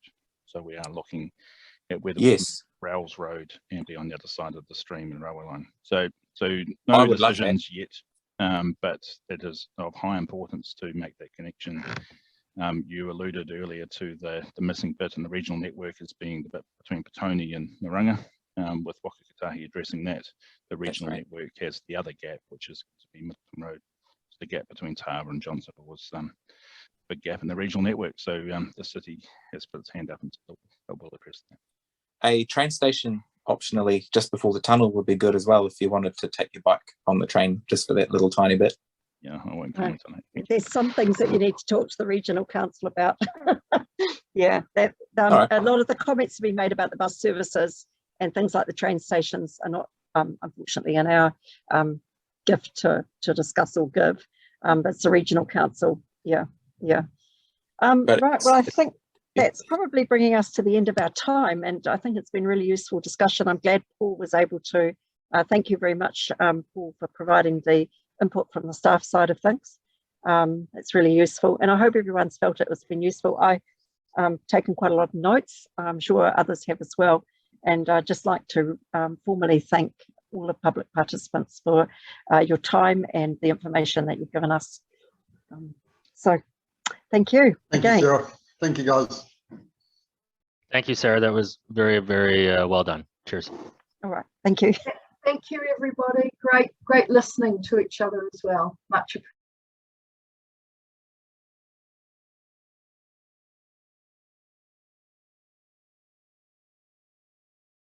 appreciated. And recording in progress. So welcome, everybody. I'm Deputy Mayor Sarah Free, and I've got colleagues Councillor Foon, Councillor Young, Councillor Calvert, our iwi representative from Ngāti Toa, Liz Kelly. I can see we've got at least 3 public participants here. We've also got Letitia from Game Services managing our process, and we've got staff member Paul Barker from the cycling team. Thank you, Paul, and Letitia. So look, we have 5 minutes for every person, and we generally speaking, we hear from you without interruption. And then at the end of hearing from everybody, we have an open discussion where anyone can ask any questions of anyone, including the public participants of each other. And we'll do our best to, sort of extract as much information, useful information out of the session as we can. I'll be taking notes, and I'm sure others will be as well. So look, we will start with I'm not sure Chris is here. In fact, I don't think he is. So in fact, we'll start with you, Robin, if you like. So I'll hand over to Robin. Thank you, Deputy Mayor. For those who don't know, I'm chair of the Tawa Community Board, which we're the next level down from council. We're elected members too. So the gist of our submission was focused on the connecting part between Tawa and Johnsonville and the resilience factors around if you're a cyclist at the moment and you get stuck on the wrong side and there's some kind of accident or mishap that cuts off Middleton Road, you are cut off. You cannot go down the motorway, you can't go anywhere. It's a quite unsafe situation and certainly doesn't encourage cyclists. And I guess our concern is that we're well aware that's a very difficult and costly route to attempt to do, and difficult, but it's fully supported by the board and very much wanted, particularly with e-bikes these days. As you're all well aware, it's so much easier to cycle. It's a myth that people don't cycle into Wellington from Tawa. They certainly do, but far more would consider doing it if there was an actually appropriate route. You have got a rather last minute concern which didn't show up in our submission as from the board, but did come through via the Tawa Business Group, who aren't doing an oral submission. So I have talked with them, and I guess at this capacity I'm kind of talking on their behalf, but our board is of a similar opinion. We're quite concerned about the routes that have been put down for within Tawa as connecting routes. The one particularly around the New World Car Park is just totally unsuitable. And we've got a concern that that route was even put on paper without any consultation whatsoever to the board.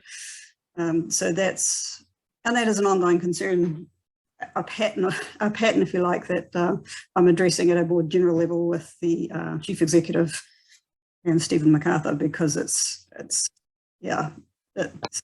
too often we have unacceptable things put in writing that would never have been put there if they actually just asked first the elected members. I also just want to quickly clarify the part of the process, so this can be answered at any stage from this session by elected members. What level of input have yourselves as elected members had into this plan to date? Like, how much of this is, that's just as a part of the process. That would be something that would be useful for me to understand. Thank you. Thank you, Robin. All I need to say, thanks. Okay, well, that was really short and sweet. We'll save the question until we're finished with everybody's submissions. So, Anja, can I invite you to speak for 5 minutes? And Robin was remarkably brief, but if I think that you've gone well over your 5 minutes, I'll put my hand up. Otherwise, just feel free to go for it.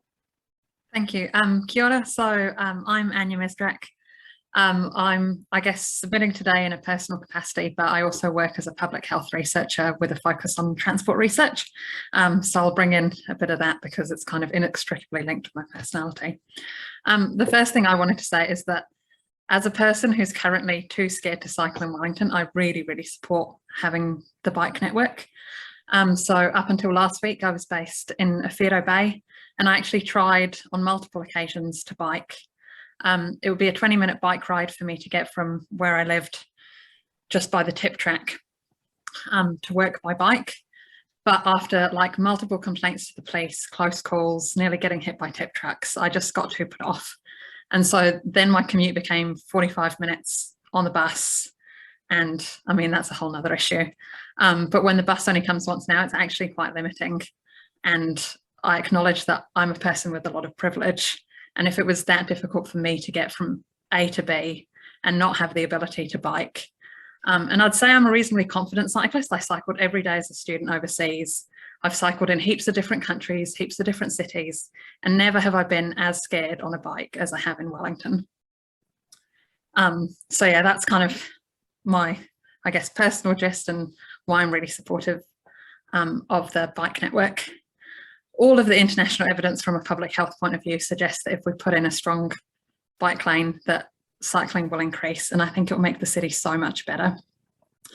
I think where the current plan falls short is that there's quite a lot of places, and of course I've tried to highlight in my submission the ones that I'm familiar with, where the routes chosen are quite indirect, and I think that that's quite limiting. As someone who's a nervous cyclist around Wellington, the idea of having to contend with like an indirect zigzaggy route where you're potentially having to cross traffic multiple times versus a direct route is definitely something that I would find quite off-putting. So one of the key places is where this happens is the route from Kilverney to Newtown, like that zigzagging down the back roads.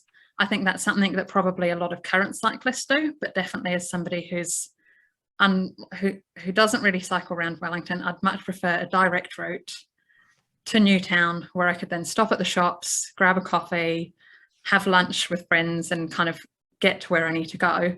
And if I'm going through that area, to be able to do so smoothly.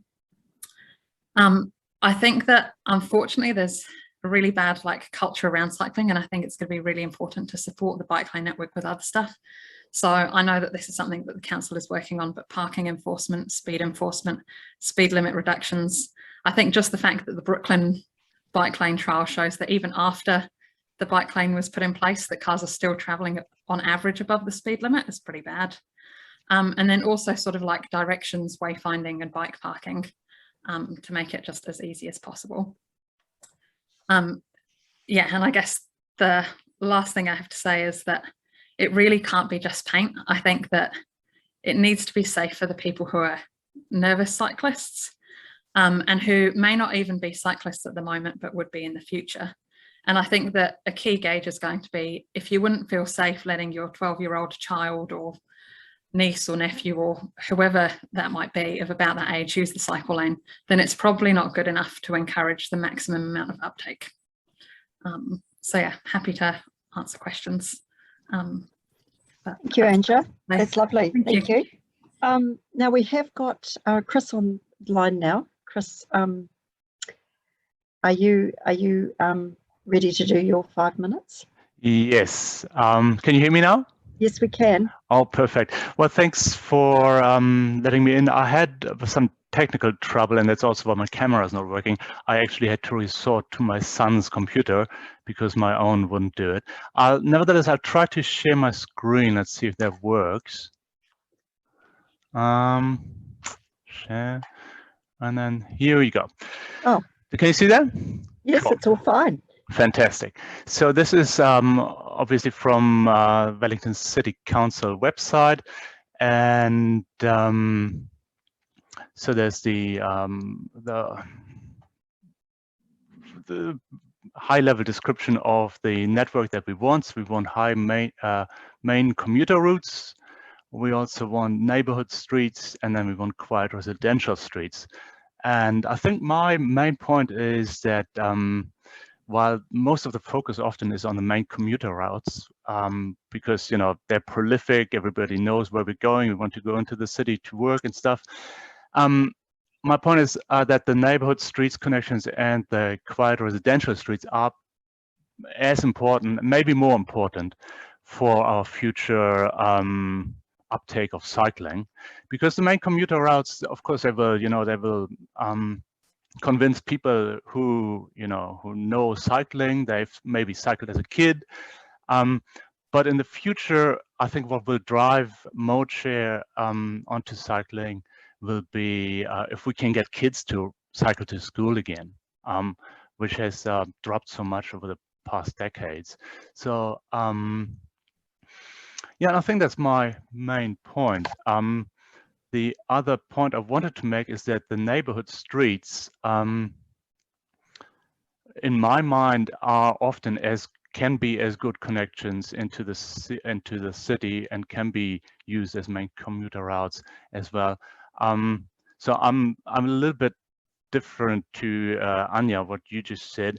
You said you would just want the direct routes. In my mind, it can be something that might be a little bit more zigzaggy, as long as it's safe and as long as as long as it can be put into place very quickly. I think that's the other main point. So just what happened here? So just one example that I wanted to give is I know there's some it's really hard to get, for instance, people through Adelaide Road because it's a busy road. And to put in the bike lane there is going to be quite there will be a lot of opposition, I think, initially. I think it's still worth to do it, but I think maybe a much faster thing would be to just have Tasman Street as a quite residential road, where you could almost do that tomorrow. You just paint some, give it a cycle priority, give cyclists priority, make it 30 kilometers per hour, and then you're I don't know, 80% there. I know it's not quite that easy, but that's just one an additional thought that I wanted to contribute. And so basically what I'm trying to say is we do need direct commuter routes, and I absolutely agree with, it's great to have something to have some trial things in that can later then be converted into something more permanent. I think that's a great idea, and so I would like to applaud the Wellington City Council for going down that route. But I also think we need, quiet residential roads converted into something that gives cyclists, either gives them direct priority, or at least lower the speed limits and make car drivers aware that cyclists are to be expected on these roads. And that's, once again, that's something that can be put in place quite quickly.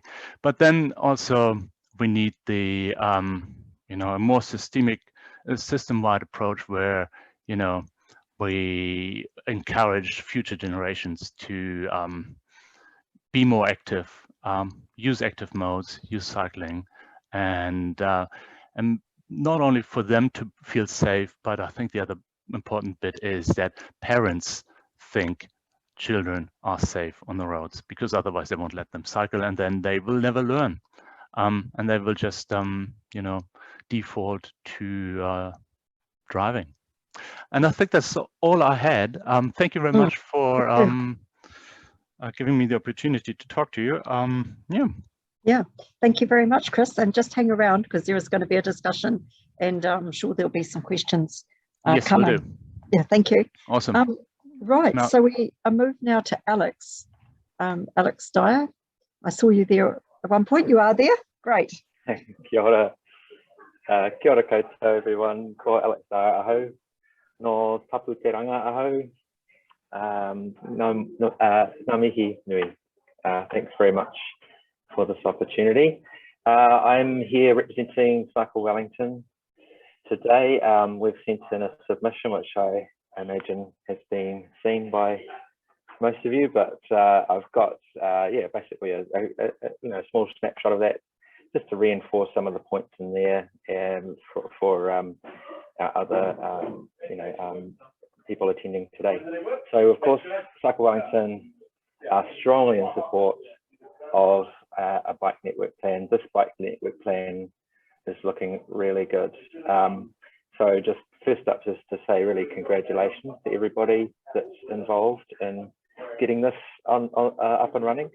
And the vision and aspiration of this council and its officers is extremely appreciated, and the scale of change and aspiration is really starting to match Cycle Wellington's hopes for better biking in Pōneke. So it's really encouraging. It's very important to make riding a bike for everyday journeys easier and safer for all ages and abilities.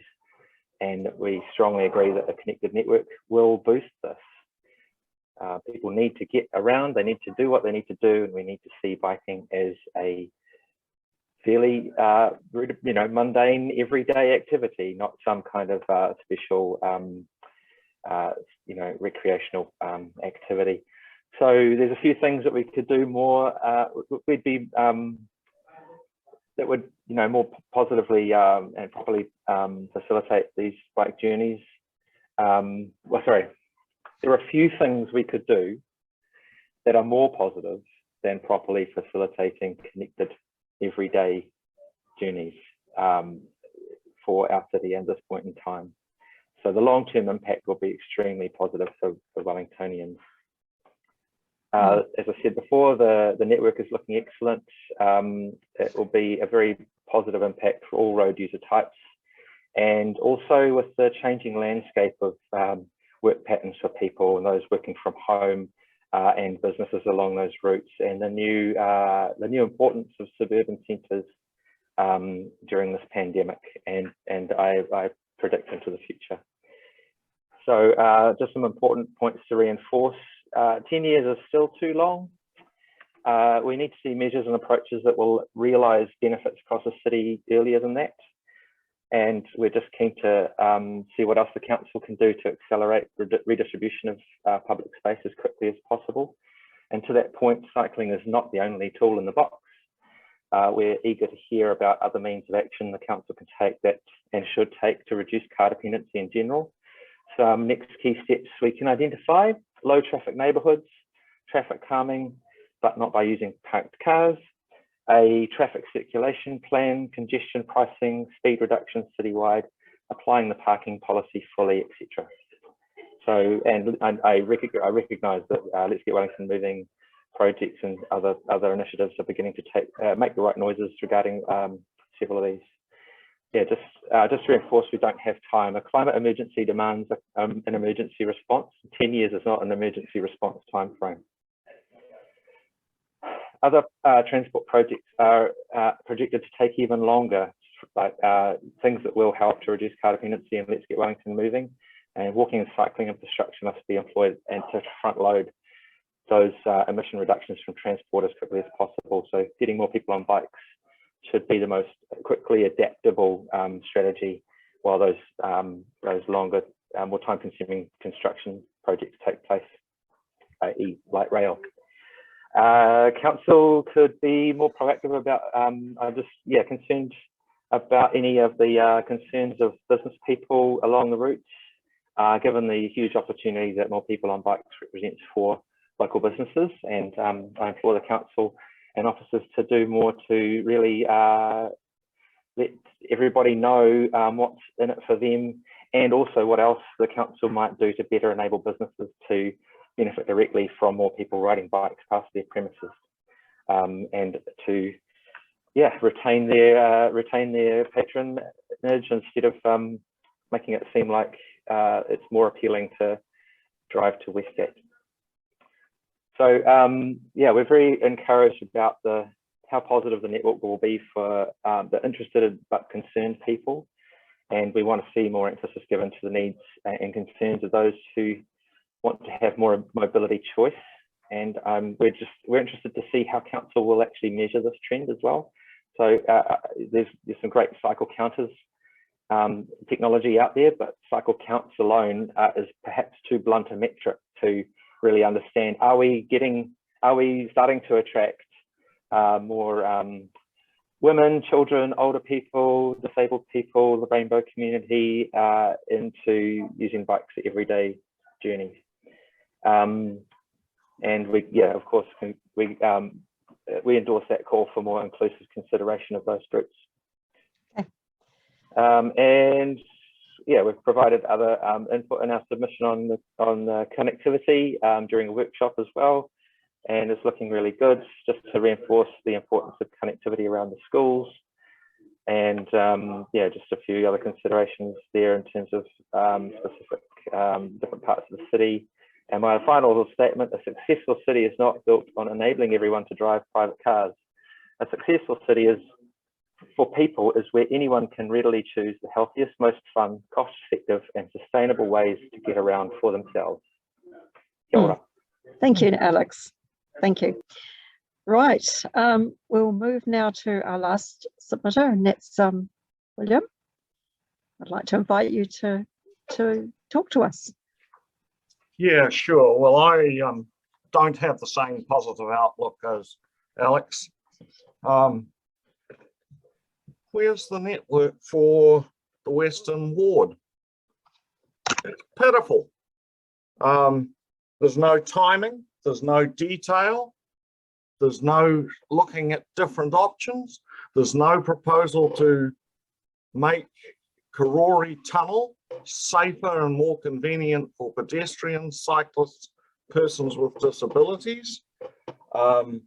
There's no proper looking at having an alternative cycle route to Karori Road, whereas Friend Street, Samuel Parnell Drive and so on could all be linked in and get some of the cyclists off Karori Road.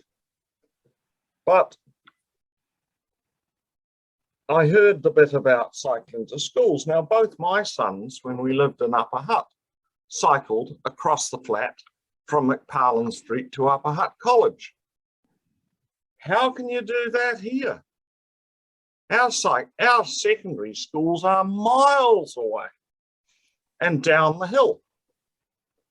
I also put it to the council that you could think more constructively about incorporating the cable car into the cycling network. That would raise people up from Lambton Quay 120 metres. And at that point, cycling from the top of the cable car through to the western suburbs becomes very much easier. Now, council is apparently going to have to spend money reasonably soon on the cable car, which is now, I think, 40 odd years old, and it's apparently due for an overhaul. Incorporate cycling into the thinking of that. Like it. Eh? I like it. Sorry, shouldn't be commenting. Well, yeah, you shouldn't be getting the suggestion from me. Good planning would have automatically looked for that. I notice in other parts of other planning documents, there's a bit of talk about we should identify the high trip generating activities. Well, education's one of those because we don't have a state secondary school here in Karori. We're shipping all our kids out. Pretty well none of them bike. Who would let their kid bike on some of our current roads? I wouldn't. So they take the bus. Dozens and dozens of buses every day. Now, at Karori Residents Association, I wrote a paper on getting a new road tunnel into the western suburbs. But I also said, given that this absolute fanaticism about cycling seems to be unquenchable, if you're going to make Karori tunnels safe for cyclists and pedestrians, and women with pushchairs and people in wheelchairs, whatever, you actually need a smaller tunnel. And I suggested that from about the middle of the wall on Chater Street opposite Appleton Park through to the top of the Reggie would actually provide a pretty good solution. Yeah, I know it costs money, but the western suburbs and Karori have been utterly neglected by council for decades, and you've got a great big backlog of transport improvements to catch up on. And you know, years after Let's Get Wellington Moving was set up, we haven't had any rationalisation of bus stops. We haven't got bus lanes, not enough of them. We haven't got clearways. We've got two very short, badly designed, ill-considered, unenforced stretches of 30 kilometres an hour speed limit. It's just all wrong. Okay, and then Bill, I hear people talk about inserting steel wheels, steel rails into pavements for our mass transit scheme. I'm an old railwayman. Don't do it. Okay, so Bill, I will have to probably cut you short at that point because I think we have gone 5 minutes. But there will be plenty of opportunity, I'm sure, to explore some of these ideas in our discussion. So I'm going to open up the floor. There's been a huge number of issues canvassed. Do we have questions? And anyone can ask them of anybody. I did have a question of Alex, since nobody else is kicking it off. Alex, in another session, somebody raised the issue of light rail and cycling and it being unsafe with the metal, going over slippery metal rails. As a long-term cyclist, do you have any response to that? I'm sure I've cycled in places where there's rail in the ground in different cities in Europe. Doesn't seem to be a significant problem, especially if the bike network that runs near those is well considered.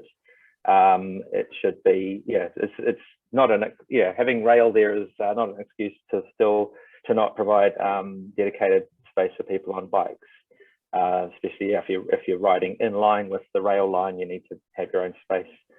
Obviously, you don't want to be impeding the rail, and I'm pretty sure it's with some good consideration. They've put it this way: it's far more compatible than 10,000 double cab utes. Okay, thank you for that. We've got Councillor Foon and then Robin. Let Robin go, Deputy Mayor. Okay, right. Robin. Kia ora. For those of us who've got quite local concerns, William and myself, about the actual nitty-gritty of what's happening at the local level, what's the next step after this? What level of feedback loop are we going to have as communities? And I'm obviously speaking with my community board hat on, very much so, as like we haven't been part of the process anyway, so best fed back into the process. So yes. We don't want Island Bay type route here in Tawa. Thanks. Okay, and you did raise that concern about the process leading up to this, which has been quite extensive over quite a few years to get us to this point. But I might actually invite Paul, our staff member, Paul Barker, to talk a bit more about how we got to where we are and where we're going from here, as succinctly as he can. Thank you, Deputy Mayor. From here, look, a couple of the points you've made in both in Tawa and the Karori, we have picked up through the submissions. So it's not just the submissions from themselves. There's been similar comments about the network. So we've gone through the just over 1,000 submissions and made a whole heap of recommendations, and they will be put before councillors on the 10th of March. And we've got a workshop on the, I think it's next week, or the 22nd of February, a workshop with councillors to step them through those proposed changes to the network. But it does, so for Karori, the Ranelagh right through Friend Street back down to Hatton has been added to the network. It's a recommendation from us for councillors to take. Equally, a connection from Marsden Village up through to just trying to think of the street, but the Birdwood connection anyway, getting back into there, has also been added to the network. Quite a significant change to the Tawa network is being proposed. So there's some connections to avoid the crossing into the Tawa pool, so staying on Duncan, going up to Pina, joining on to the Cross Valley connection that was proposed, came down out of the other side of the motorway down past Intermediate, so we'll connect through to that. A suggestion's been made to connect from the Tawa pool back down Oxford Street, right back into the shopping village, to come around the back and then back out onto the main road. So that's also recommended to be added to the network. So those will be formally added in a committee paper that will go before councillors on the 10th of March. Now, in terms of how the Tawa Community Board feed into that, I'm not sure what that process looks like, but that will be a committee paper to feed back in. But given what we've heard, I think I'll talk to some of our other staff like Stephen MacArthur to make sure that you do get an opportunity to comment. Happy to do that. Yep.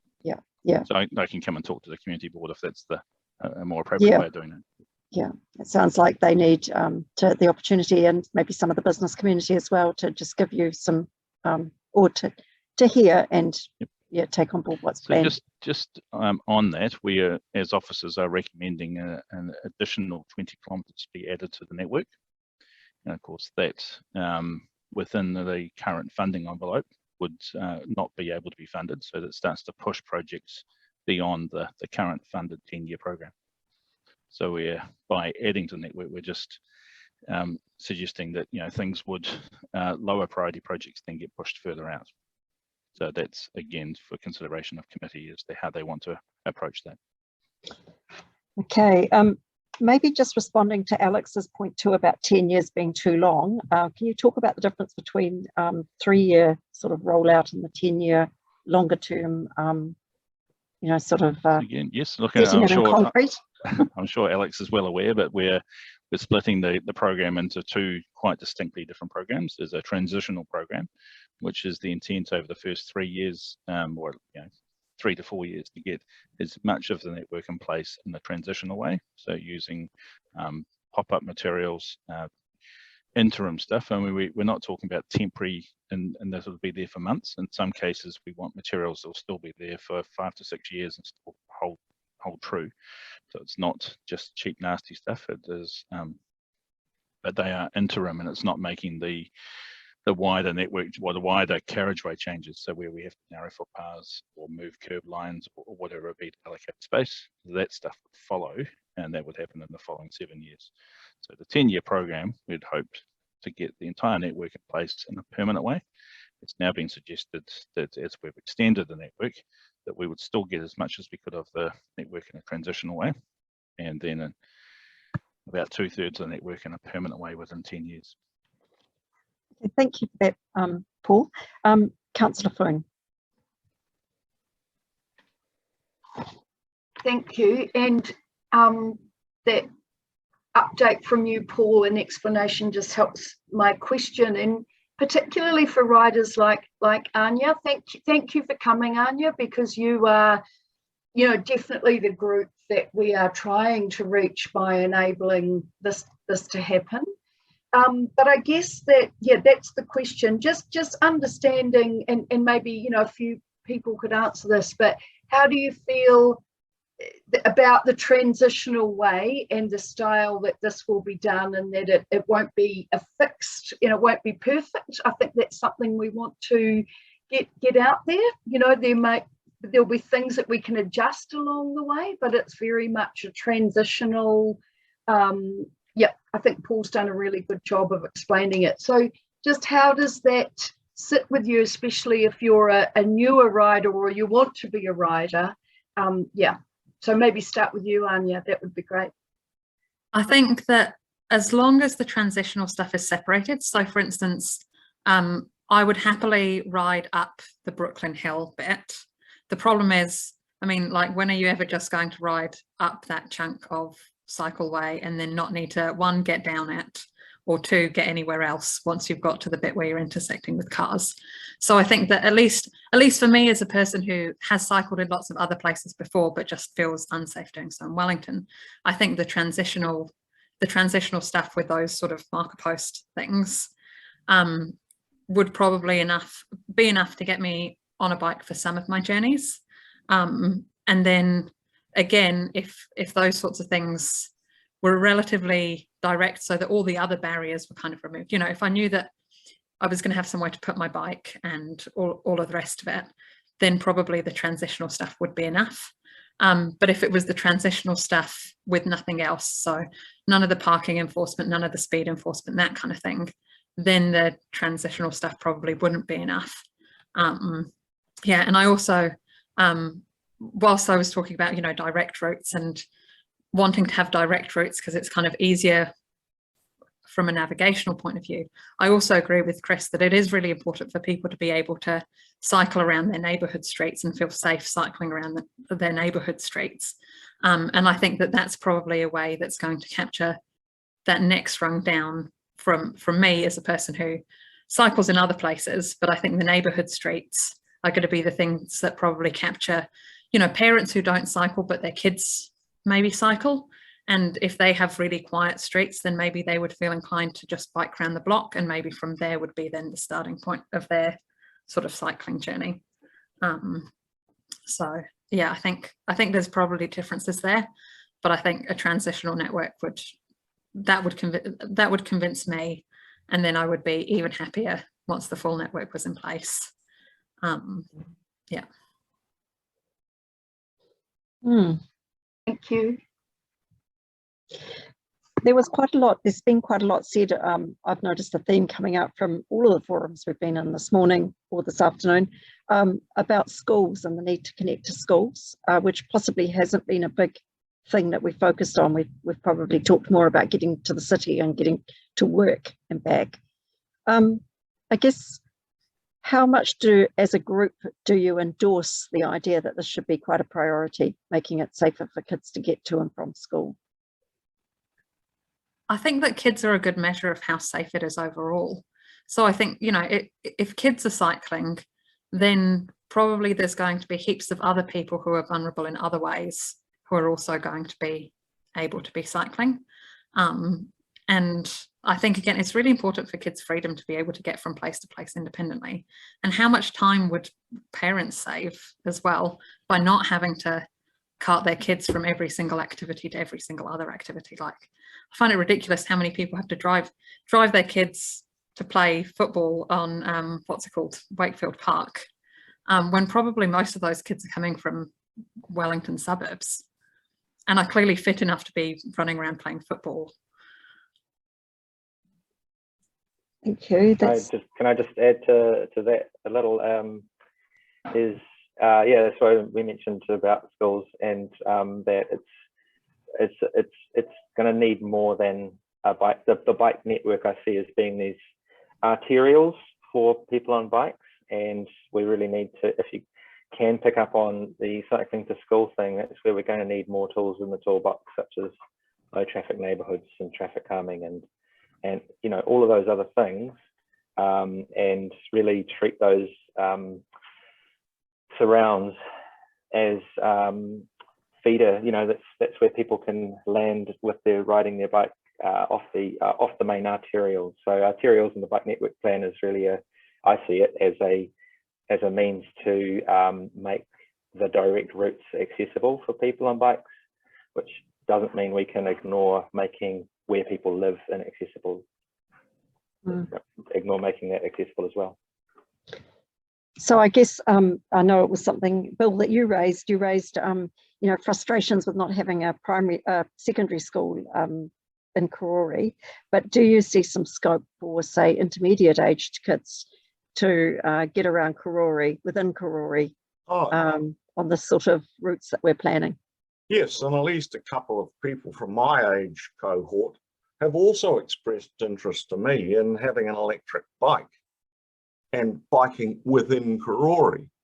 And in terms of sports grounds for kids, Karori Park and Benburn Park should be easily accessible by bike from quite extensive residential areas. So yes, I think that's quite a possibility. Now, I know that going back to, as I mentioned before, my sons in Upper Hutt, there was one very strict rule. They were not permitted on Ferguson Drive because it was such an awful dangerous road. So they used the back streets. We showed them how to do it and off they went. And they never had an accident. They too were sensible enough, bless them, to see the dangers of Ferguson Drive in those days. Ferguson Drive then was a bit like Karori Road now. I wouldn't want a kid cycling on the narrow parts of Karori Road. By the time you add the buses and all the commercial vehicles, and fundamentally, roads are utterly essential for all commerce. No plumber's going to come to my house by a bike or even public transport. And we've got some... We could debate that, William. Yeah, I disagree.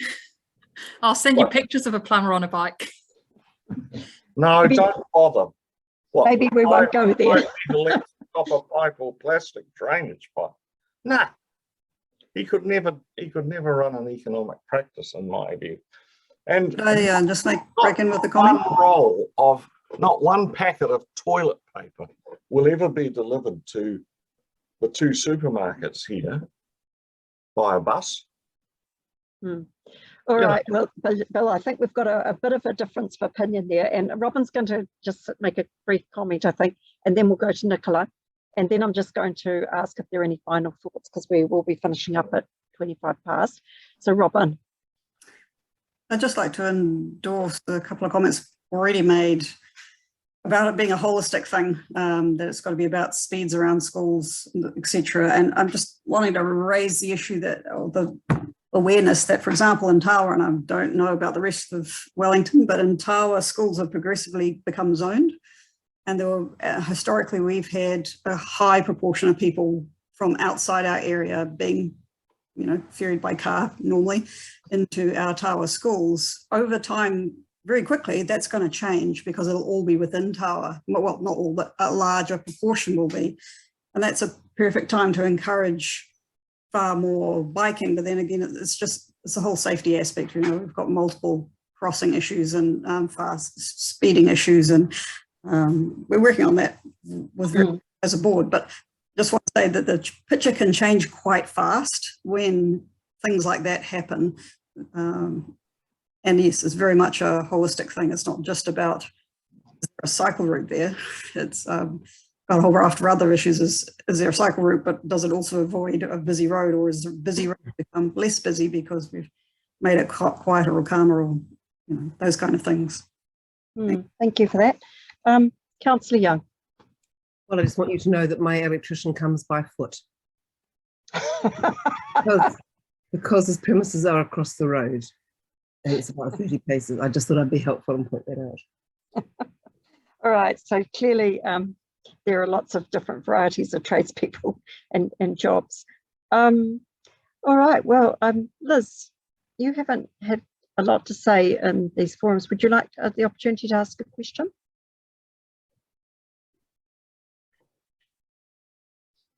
No? Okay. Is there anyone else who'd like the opportunity to make a final? What about you, Councillor Calvert? No.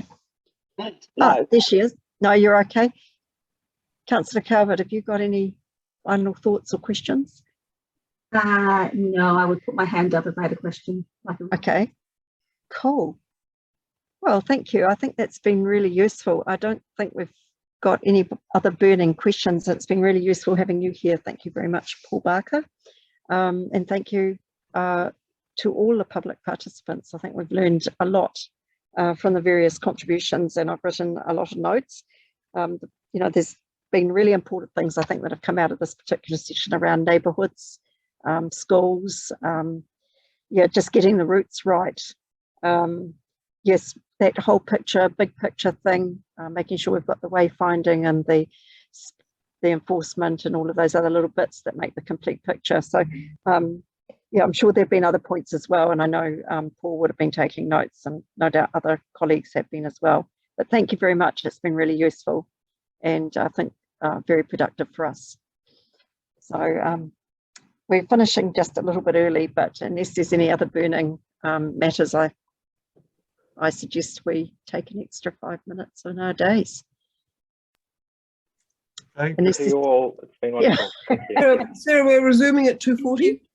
We thank you, thank you to all the public participants. Yes, councillors are resuming at 2:40. Thanks, everyone. Bye. Thank you, everybody. Much appreciated. Very.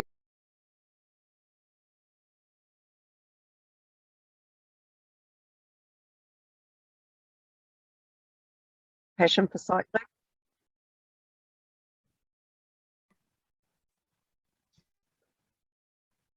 Yes, so I'm Deputy Mayor Sarah Free. I used to hold the cycling portfolio back in the days when we had portfolios. I'm still very, very interested in transport in the city and just all the ways we can work to improve that. And I think we always pick up really valuable things from these public sessions where we invite comment and feedback from public participants. So I'm really looking forward to it. I'd just like to introduce my colleagues. We've got Councillor Poon from the Paikawakawa Southern Ward. We've got Councillor Young from the Lambton Ward, and we've got Councillor Calvert from the Western Ward. So thank you to all of you. And we also have online a staff member, Natisha, who's from DEM Services and is managing the process, and Paul Barker, who is a senior staff member with the cycling team. So we've got a bit of support here. So if we have questions that they can answer, we can do that as well. So we run the sessions that everybody has 5 minutes. The public participants take 5 minutes. I'll raise my hand if I think that you've gone well over that. And we don't have questions until everybody's had their say. And then it's actually an open forum where anyone can ask a question of anybody else, and including the staff. It's been useful to have Paul here because he's been able to answer some of the questions that public participants have had. So look, I think we should get going. So Paula, I'll invite you to have your 5 minutes. Councillor Free, and my apologies for not having a camera on this computer. And I also have to admit that I have no idea what I put in my submission, but I have skimmed my way back through the network plan and had a look at it. A key here is that we need to be managing our transport network according to the hierarchy which is in the network plan. So walking at the top, cycling, public transport and so on. And at the moment we're not, we're doing the exact opposite. And so we have provided most of our road space to cars and a huge amount of that for people to store private property, i.e. park their cars for long periods. And then we've provided the cyclists with nowhere much to go. So what they've done is they've dealt with that by intruding into the pedestrian space and made walking unsafe. And we really have to have a very different approach. Providing good space to cyclists, and that's not just cycleways, it's also about making sure that the way we manage our roads is safe for cycling, is quite critical, both to get more people to cycle, which means that we can use our transport corridors more efficiently, and that's good for cars, but also so that we can have pedestrian space that is safe and good for pedestrians. In terms of cycling being good for cars, which I know a lot of car people don't think, I looked at Portland at one stage when I was representing pedestrians, public transport users and cyclists on the Land Transport Committee for Greater Wellington. They had managed to deal with a 20% increase in journeys simply by getting people onto bikes. And it meant that they had no increase in congestion on their squeeze points in their transport network, which are the cross river bridges. So they had achieved modal shift that had allowed the traffic to continue to have no greater congestion than it had had at the beginning of the period, despite a 20% increase in people wanting to do journeys.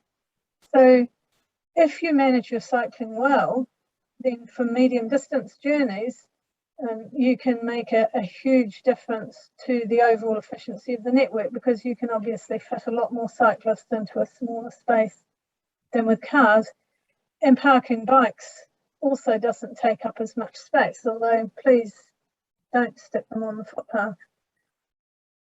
It's important that there is safe parking, and it's important that the council continues to work with employers and provide places so that cyclists can, change their clothes and have a shower and all that kind of stuff. And I mean, I work in the public service, and it's pretty standard for us all to provide those kind of facilities for cyclists.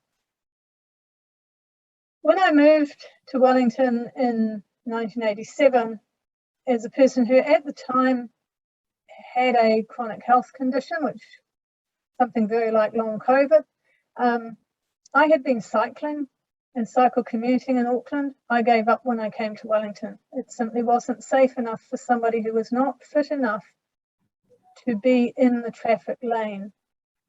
The streets are too narrow, the cars are too close to you, the wind gusts I found a problem, and the behaviour of traffic, frankly, was awful in Wellington. And I eventually simply got rid of my bike, and I haven't biked since.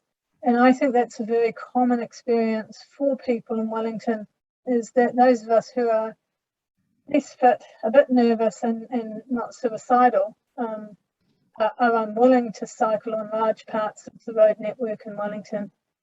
And we obviously have some major squeeze points in Wellington.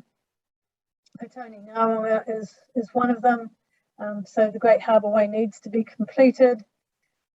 We also need to make sure that cycles on buses and cycles on trains work well to allow people to use their bike and other modes interchangeably.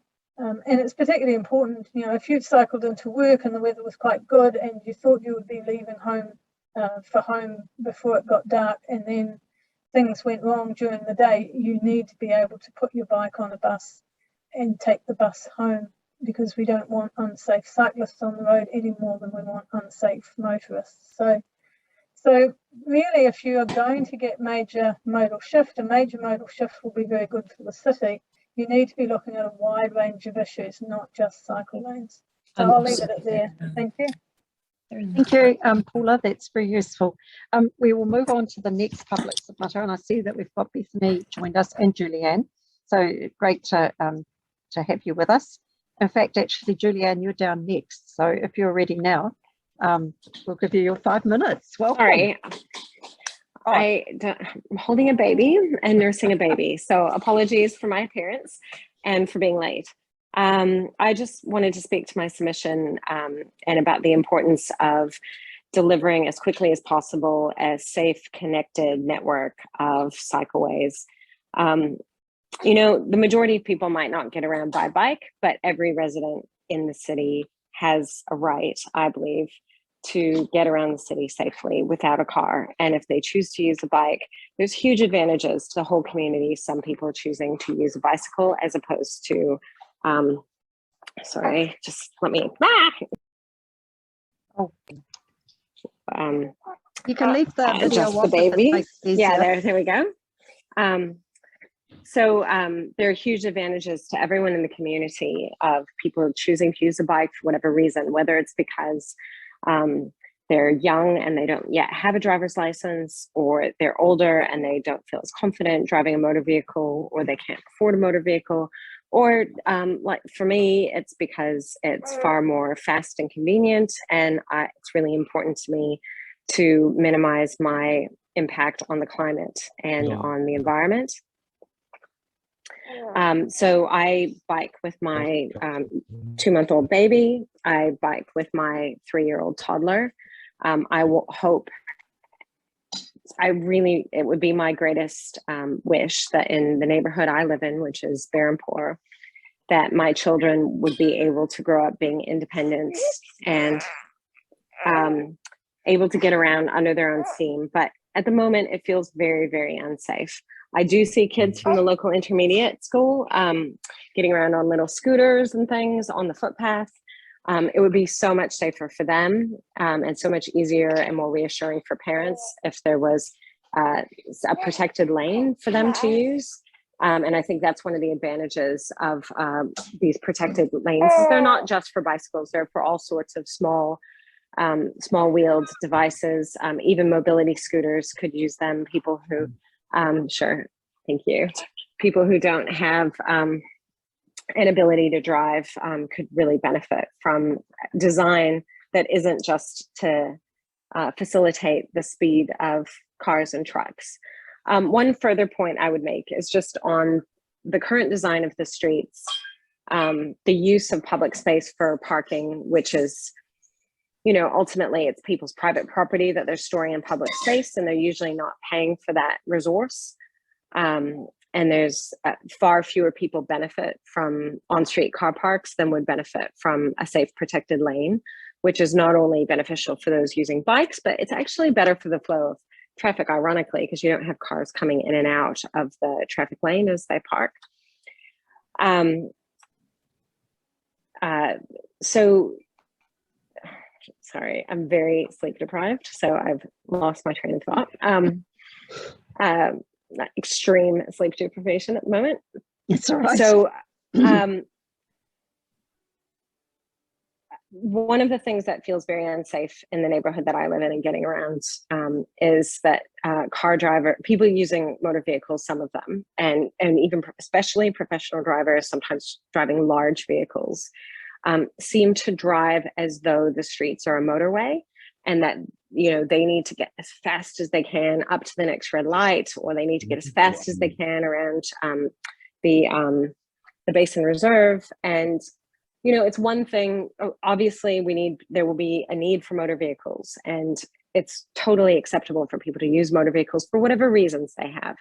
But what I think needs to shift is the perception that the streets are only for the motor vehicles and for the right of those people to drive as fast as they can, even when that's extremely dangerous and usually counterproductive, to be honest, because they're just going to stop at a light anyway. So they're just using more fuel, using up their brake, you know, putting pressure on their brake pads. But it's just the kind of default, because that's how they're used to driving, and the design of the streets encourages that. So to the extent that a safe, protected network, but also other changes to the width of intersections or to speed limits. I know that there is a plan to reduce speed limits, but it needs to be supported by design that just makes it intuitive for those using motor vehicles, that it's a natural to calm down and slow down. And really, this isn't going to massively affect their journey time, but it is going to have a huge impact on the livability of the neighborhood and the ability of people to use the public space who aren't in cars and trucks. Sorry, that was a bit of a ramble. But no, that's great. And I'm sure there'll be lots of opportunity to have some further input when we have questions and discussion. Thank you, Julianne. It's not easy trying to do multitask, but you did a really good job. Now I'm just checking on the list here because we've got David. David is here. We've got Alex down, but I think someone else might be coming instead. Is Alex here? Alex Litherland? Hi, it's just Bethany here. Alex wasn't able to come until 3 or so, maybe later. So I'm sort of in this place, but I can alternatively move to, I think, room 2, because I don't think there's a different spokes representative there. Oh no, room 1? I don't know, it got confusing. So if Alex is definitely coming, then we'll just wait until he arrives. And then we've got McLeish Martin. Yes, and then I actually see Joe there as well, Joe Vega. But I haven't got you on the list, but are you wanting to speak as well? Or are you supporting David? Sorry, Joe is with David and also with Stephen and Mike. Okay, cool. Well, you've got 2 submissions there from us. So Foodstuffs has submitted, and then we also requested that as Joe, as an individual submitter, we asked, because of our 2 interests being aligned, that we would submit together. And so we asked both to attend, but for some reason Joe's been dropped off the list, so he's joined us as well. No, that's not a problem. Let's keep moving, because that just means we'll fit him in. So David, I invite you now to have your 5 minutes. Thank you very much. Stephen, do you want to jump in, or do you want me to go? Oh, thanks, David. Look, thank you, councillors. I'm conscious of time constraints, although, as David indicated, there are 2 submitters, one being Foodstuffs and then the other being Paul and Joe Vega, who are the owners and operators of the Miramar New World. And I propose to just give an overview in terms of our submissions, and then Mr. Vega might talk to some specific points. The submission that's been filed is much more focused in a general discussion on the network as a whole, and in particular the focus is on Miramar Ave and the safety and workability for users of that roadway. Overall, there's support for the initiative of providing for cyclist safety and encouraging cycling, but the key is to make sure that any changes are safe for users of Miramar Ave, and in particular making sure that there's no priority given to cyclists if that's in a way that will compromise existing users, and particularly have a direct effect on existing and essential business operations. So the overall thrust of the submission, or both submissions, is before any change to Miramar Ave is confirmed, it's necessary to properly review other route options for cycle lanes. And in particular, the stretch of most focus in these submissions is the stretch between Tahinau Road roundabout and the Park Road roundabout. Dealing with what the uses are, or what the existing interests are. So there's the Foodstuffs, they support and own and operate the New World supermarket, which the Vegas own and operate, but also across the road there's a fuel site, there's Liquorland, and then there's the post office. So we're dealing with sites that are on both sides of Miramar Ave, and both have access onto that street. Focusing on the New World, we're talking very rough numbers here, about 25,000 vehicle visits per week, and about 95% of the customers at least come by a motor vehicle. The balance of the other 5% is a mixture of people using public transport, particularly the bus. There's a bus stop right outside.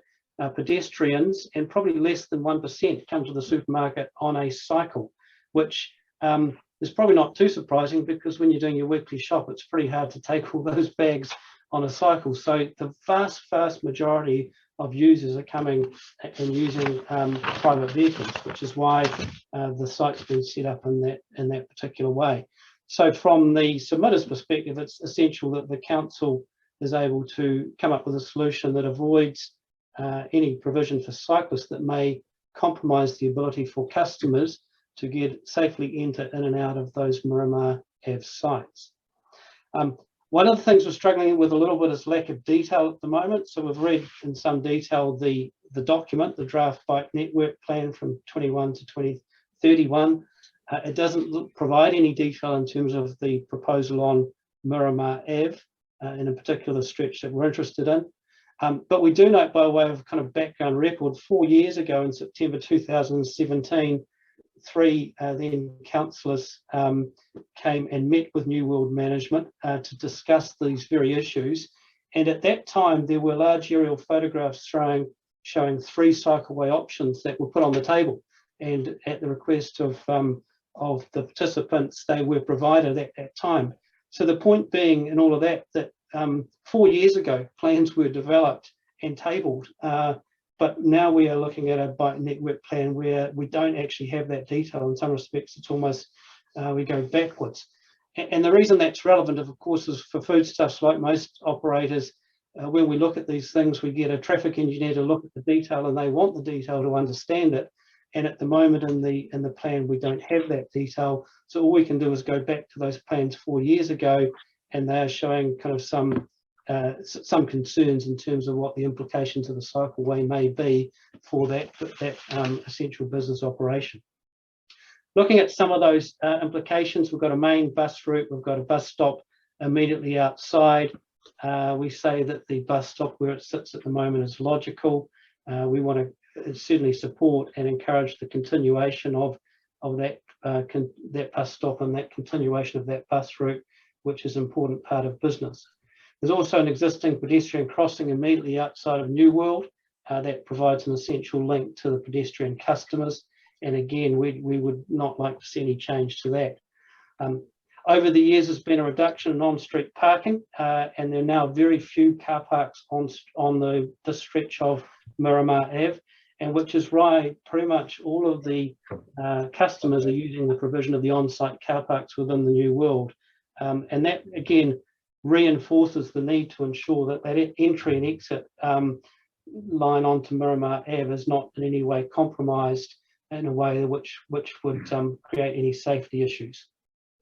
So we would strongly oppose any roadway changes that seek to provide for cyclists in a way that might promote, also cause safety issues or compromise, or put in place any barriers to use of the New World. And that's not unique to us, perhaps, to New World. Other business users will experience the same thing. Just a couple of other points. There's obviously that line of Pūroro trees along Miramar Ave, which are established and iconic. They frame the entrance into Miramar, and we would not like to see anything that could impact on those. In fact, there would be very strong opposition from the community in terms of removal of those trees. But the reason that comes up is when you've got limited width and you've got competing uses for space, it might be seen to be an option in terms of tree removal. And from the perspective of these two submitters, that's not seen to be one of the options. Okay, I might have to ask you to wrap up, because I know we've also got to allow time for Joe to have 5 minutes. Absolutely. So perhaps just two other points then very quickly. One is that we have an existing resource consent for the New World granted in 2004. The focus of the entrance onto Miramar Ave was a key component of that, and we couldn't operate without changing that resource consent. So in simple terms, the continued use of that Miramar Ave crossing is a consent requirement. And lastly, what we've put up is a suggestion in terms of rerouting the cycleway so it doesn't go through Miramar Ave and doesn't go through that most busy part of the centre, and instead kind of routes further north through the roundabout to Tahina Road and goes through that way. And we'd like consideration given to that alternative, as well as the opportunity to comment further and participate in the process when the detail is available, as opposed to at the moment where there's no detail provided. I'm happy to hand over to Joe at this point. Thank you, councillors. Okay. Welcome, Joe. Yes, good afternoon, Deputy Mayor. Thank you, Stephen. Just to amplify on those points, as we see it here as local operators, my brother and I have been here on site in the supermarket for 20 years. We think we know Miramar pretty well. In that particular stretch of road between Tower Road roundabout and the Park Road roundabout, there are 2 petrol stations, 1 post office, 1 plaza with 6 businesses and a liquor land in it, 1 Palmer's, 1 Salvation Army, 1 St. Vincent de Paul, a chemist and a service road, the local library, the council library, another chemist, a doctor's medical centre, 5 or 6 doctors there, New World Miramar, and 3 or 4 businesses and a restaurant bar. It is what we would call a car magnet and people magnet. And just to add, Miramar New World, along with its associated businesses, is the largest retail business ratepayer in Miramar. So that's a little bit of background as to ourselves and what is actually in that stretch of road between the 2 roundabouts. Let's move on, shall we? Let's move on. One of the things that that's been exercising our minds a bit is the strategic importance of the New World site. And we've provided feedback to yourself, Deputy Mayor, and 2 other councillors who've since retired, Simon and Chris, on the 15th of September 2017 here on site. At that time, we made the point that little or no feedback had been obtained from property owners along Miramar, certainly not from us. In the options entered to us by way of pictures, 3 very long pictures, 2 or 3 meters long, the car park exit onto Miramar Avenue from our car park, a consented use, a resource consented use, was closed. That would be totally unacceptable. Our customers and Miramar ratepayers would be furious. And we wonder at law, in any case, how can the Wellington City Council do that? How can it take away a consented use? We made the point about the Pahutakawa trees along both sides of Miramar Avenue, been here donkey's years, particular significance to local Maori, they tell me. To remove any of those would provoke a backlash from the community, particularly awkward. We've talked about our foodstuffs interests.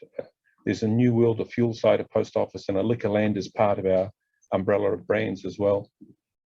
And we've said, look, moving along, we would provide some feedback and engagement underway. For the last 4 years, we haven't heard much from Wellington City Council.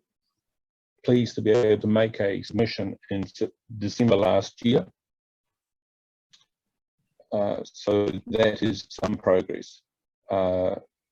Losing any car parks on the street has a significant impact upon the retailers there. And we wonder if Wellington City Council really understands or realizes the impact upon local businesses whom you want to flourish. This is the only supermarket on the peninsula, so it is important for Miramar residents to be able to get to it safely and exit and go home safely. Hey, Joe. As Stephen said, yes.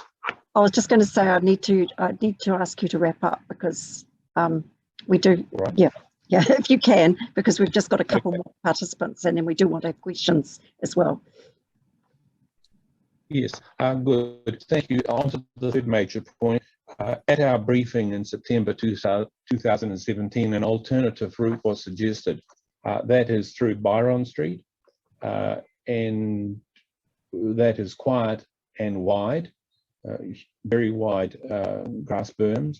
It links to Park Road, and it avoids the complexity down Miramar Avenue, and particularly safe. I was listening to the last presenter, particularly safe for humans. It's not safe along Miramar Avenue, Deputy Mayor, and it will be myself, my brother, and our duty manager who calls the ambulance when cyclists are hit. Okay. We're very, very conscious that we would not want Miramar to become Island Bay round 1 or round 2. Certainly not. I think we've all learnt from the unfortunate experience at Island Bay. We do go back to our comments that we made to the 3 councillors, one of whom is you, back in September 2017.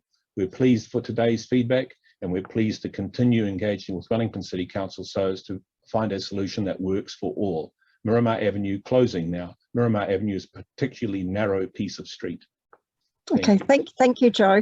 And we have, of course, got your written submission and the one from Foodstuffs, and so it's all quite well documented, but thank you for coming today. And yeah, thank you, it's been useful. I'm going to move on to Alex if he's there. I was told he'd be available. Yes, hi, Alex. Hi, how's it going? Sorry. Hi, good. That's all right. And you've got 5 minutes, and then after that we'll go to McLeish Martin, and then hopefully we'll still have a little bit of time for questions. Okay, magical. All right. So, kia ora, everyone. My name is Alex Litherland, and I am one of the co-chairs of Different Spokes Pōneke, which is Wellington's first and only rainbow cycling organisation. And the reason that I'm speaking at this oral submission today is, sorry, do I need to head out? I'm all good. Cool. At this oral submission today is we submitted on all 3 plans at the end of last year, and we also organised a rainbow hui just to see if there was actually indeed a rainbow voice and a rainbow agenda or concern regarding the cycle network. So there is a strong rainbow bike community in Wellington. We've got 200 members and we're growing. And so there would be more people cycling if we had a well-connected bike network. That also includes increased access, safety, presentation, and is also really inclusive as well. And that would make a huge difference, particularly to the well-being and the travel for many in the rainbow community, because it's not the destinations that we're trying to get to are important. Of course, they're important, but the means by how we get there and that we can actually get there safely is really important as well. Yeah. So hopefully this kind of gives you a little bit of context, and hopefully I can wrap around to our proposal regarding the adversity or the challenges that the rainbow community faces, and particularly the trans community. So this is in regards to the Counting Ourselves executive summary. So this was a national government sponsored survey. There's plenty of international ones as well. Almost a third of participants reported someone had sex with them against their will since they were 13. This is a much higher rate of sexual violence than women for men in general in the population. Participants who reported this were twice as likely to have attempted suicide in the past year than participants who did not report this. And then almost half reported someone had attempted to have sex with them against their will since the age of 13. A third of our population is made up of the rainbow, sorry, I'm getting my words mixed up. A third of the homelessness population is made up of rainbow people, not to mention all the hate crimes that are facing us as well. So what does this have to do with the cycling network? Well, as evidence shows that that cycling and having access to cycling and good cycling infrastructure is really, really important for personal well-being and physical well-being. So being able to provide those spaces for the rainbow community is incredibly important. And we just had like a few recommendations regarding the implementation of the cycle network, and safety is pretty paramount to the rainbow communities, and particularly the trans community, who like often experience hate crimes, both verbal and physical as well. So that if we are going to be, well, we are installing these cycle networks that they follow the applying crime prevention through environmental design principles to ensure this, so that there's adequate lighting, that it's nice and open, etc., etc. But the main thing that we pointed out was, because this is an activation of public space, it's a real opportunity to include rainbow culture within those public spaces, much like the rainbow crossing in the middle of Cuba Street Mall.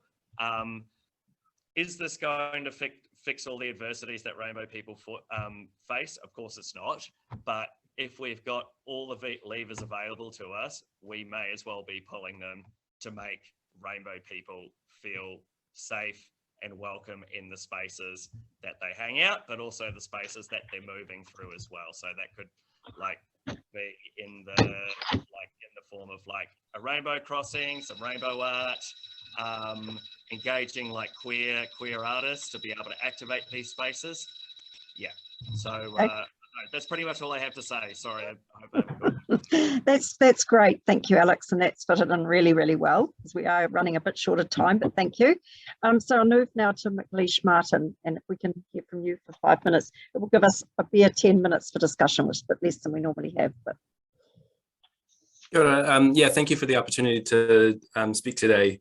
So I'm a Miramar resident and have been for the last 6 years. And so my comments, in general, I'd just like to say that I fully support what Julianne and Paula said at the beginning around the overall need to have a strong bike network to support people to have options around their transport.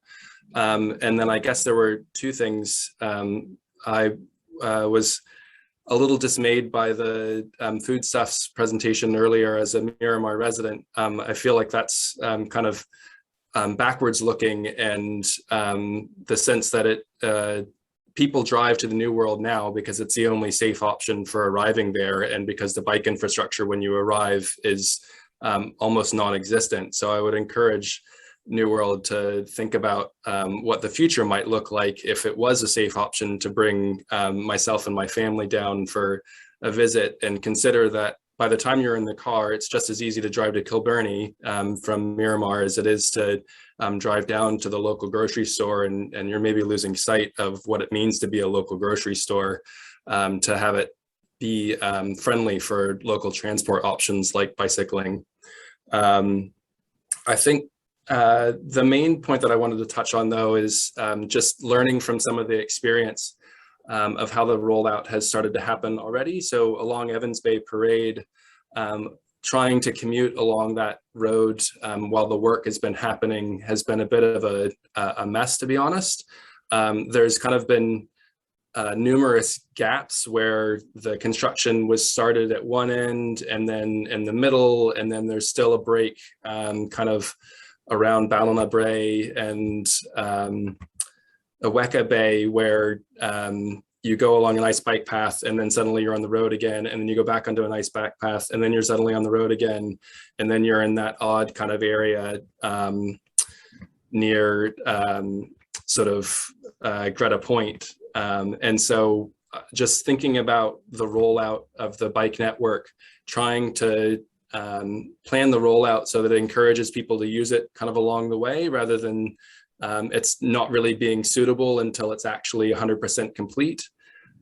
So, starting from the center and working the way out, rather than having a, checkerboard kind of pattern. And in a similar kind of way, there's a great bit of bike infrastructure going through the Miramar Cut now, but then there's this sort of gravel strewn, horrible bit of road right on the corner as you turn into the Miramar Cut. That's really dangerous to ride along at anything other than sort of a walking pace. And there's these odd temporary ramps up onto the bike path because the crossing for the road hasn't been done or something. And so in an effort to kind of roll out this infrastructure, it's being done in a way that I think actually kind of discourages people to use it. And you're going to have a really hard time showing people that the adoption is going well if the adoption doesn't start until it's 100% complete. Mm. But I'll stop there so you have time for the discussion as well.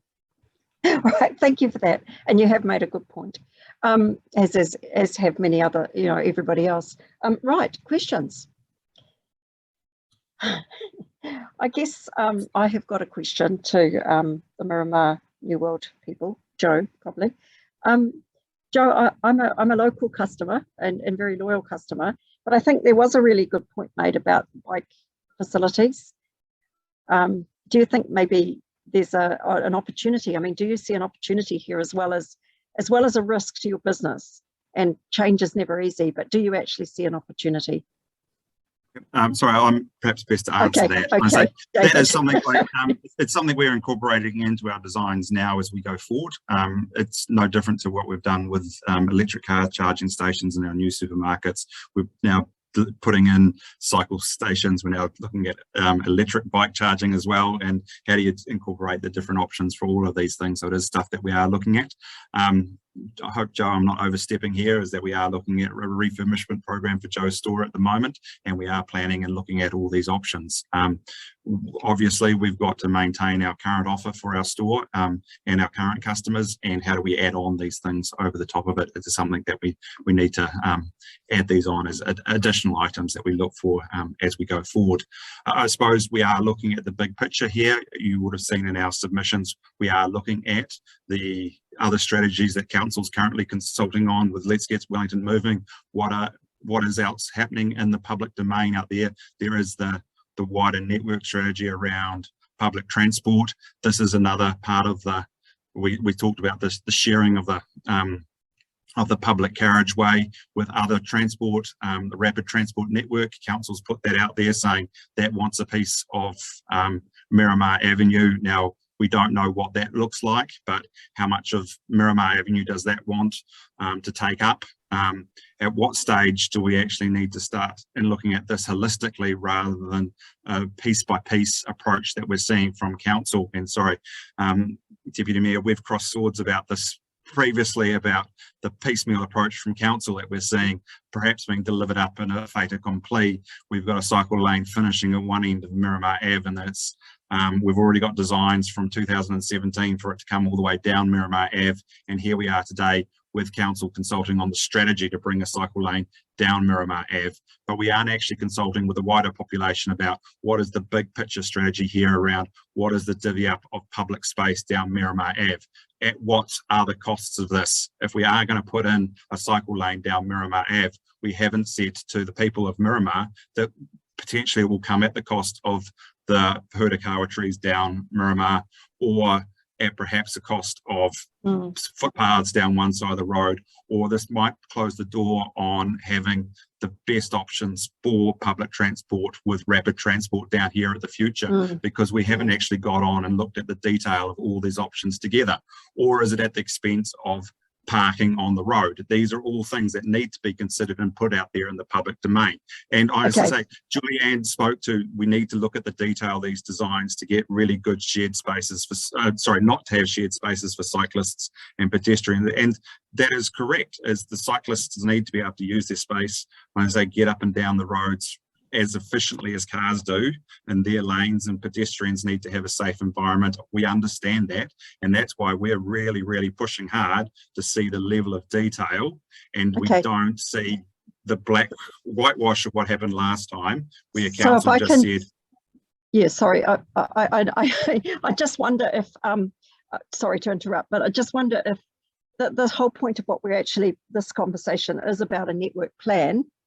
And you're right that we haven't got the details for all little bits and pieces at the moment.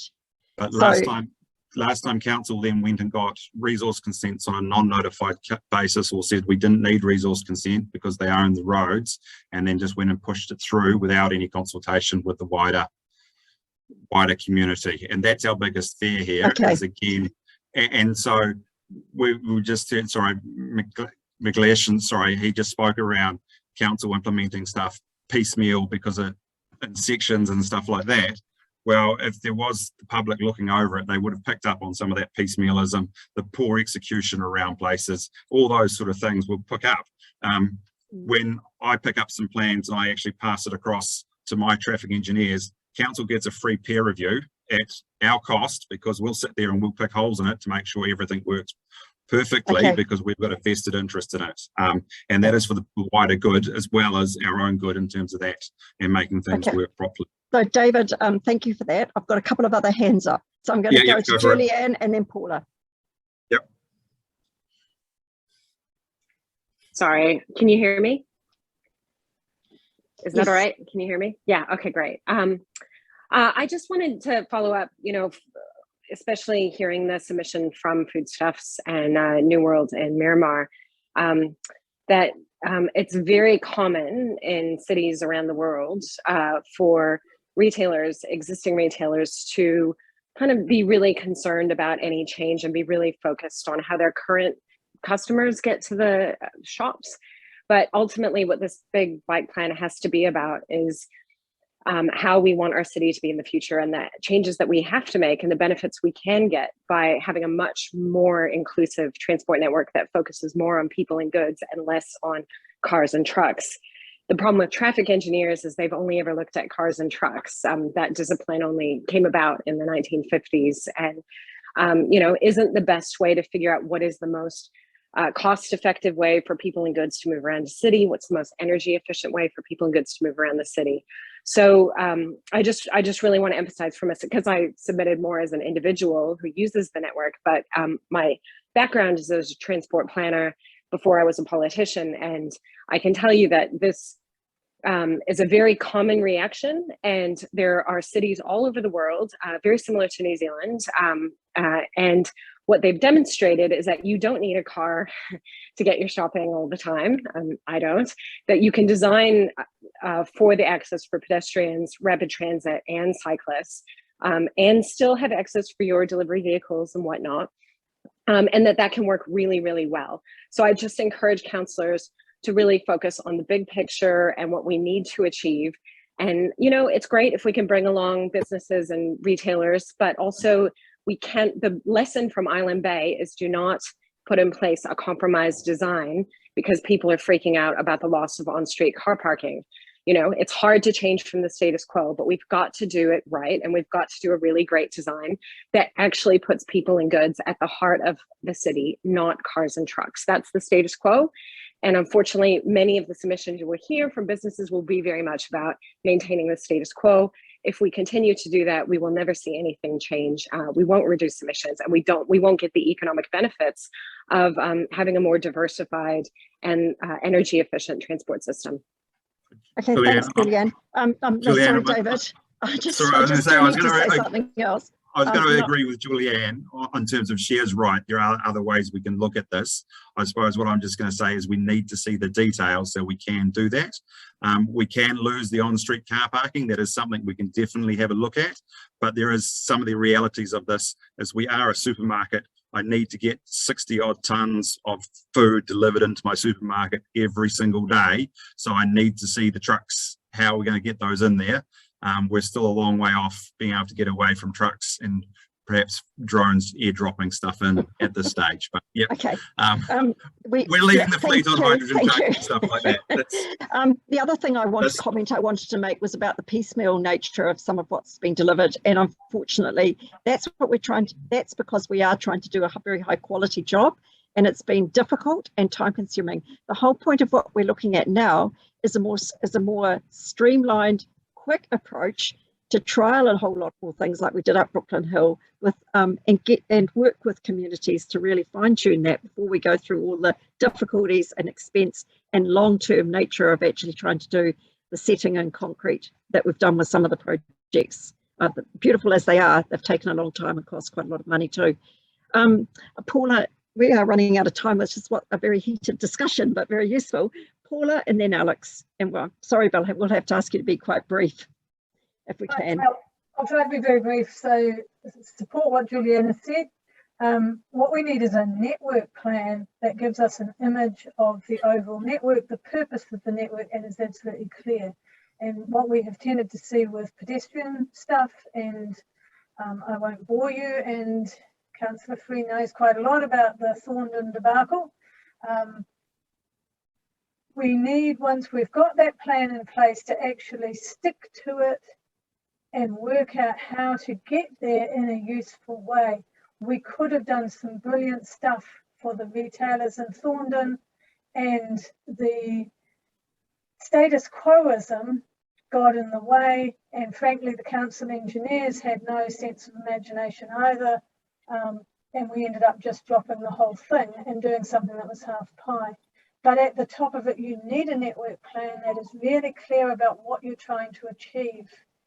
And you can't then allow what has happened with every pedestrian project that I've been involved in, which is this car park is more important than having an overall pedestrian network and making it possible for people to live without a car. So I don't think that you need all the details to do a network plan. I think that your network plan needs to acknowledge that when you come to doing the details, you've got to do it right. But I think we need a plan at the top. Okay, thanks, Paula. And Alex, last word to you. I had a bit of, I suppose it's a question and a comment maybe, but I'll just shoot for it anyway. So I hear the concerns of like food stuff and New World and all that kind of thing of like, you know, you've got to make sure that you've got to logistically be able to carry out your operations, and so therefore it would make sense to have like a fully comprehensive plan to see how this is going to work. But the way that I look at this is that it's like similar to climate change, right? Like this has never been done before. This has never been done before for Wellington. So like, how can you possibly come up with a comprehensive plan that unpacks and scrutinizes every single bump and hitch in the road that is going to occur to see how it's going to impact you? David, I think I'm kind of like maybe talking to some of your points, and you know, it's not an attack. Yeah. I hope but equally, cycle lanes have been built all around the world, so yeah. Like I guess that like is maybe my question is, or maybe my comment is, I'm not sure, that like, yes, there's a comprehensive network plan, but similar to Brooklyn Hill, and that it's a temporary installation to basically see what all the kinks are in it so that it can be ironed out, is the adaptability and the flexibility is the beauty of it. And so I'm wondering if, you know, like the big retailers and supermarket chains, whether they can also exist with that as well. And I don't mean in the sense of it just being like absolute chaos and you're just kind of being thrown one way or another, but that part of this is moving together with adaptability together. Does that kind of make sense, or am I just rambling? I think we might have to leave it there. Okay. Because we've run out of time. But look, it's been a fascinating conversation. I think the key is to keep talking, to keep working together. Ironing out the kinks as we go along is quite a good way of putting it. I'd really like to stop and just thank all the public participants. It's been a very engaging conversation. It took quite a while to get through everybody, but I think it was really worth it. And we'll keep talking. I think that's really, thank you very much for your time and all your input. And thank you to my colleagues as well and to the staff. We'll need to go.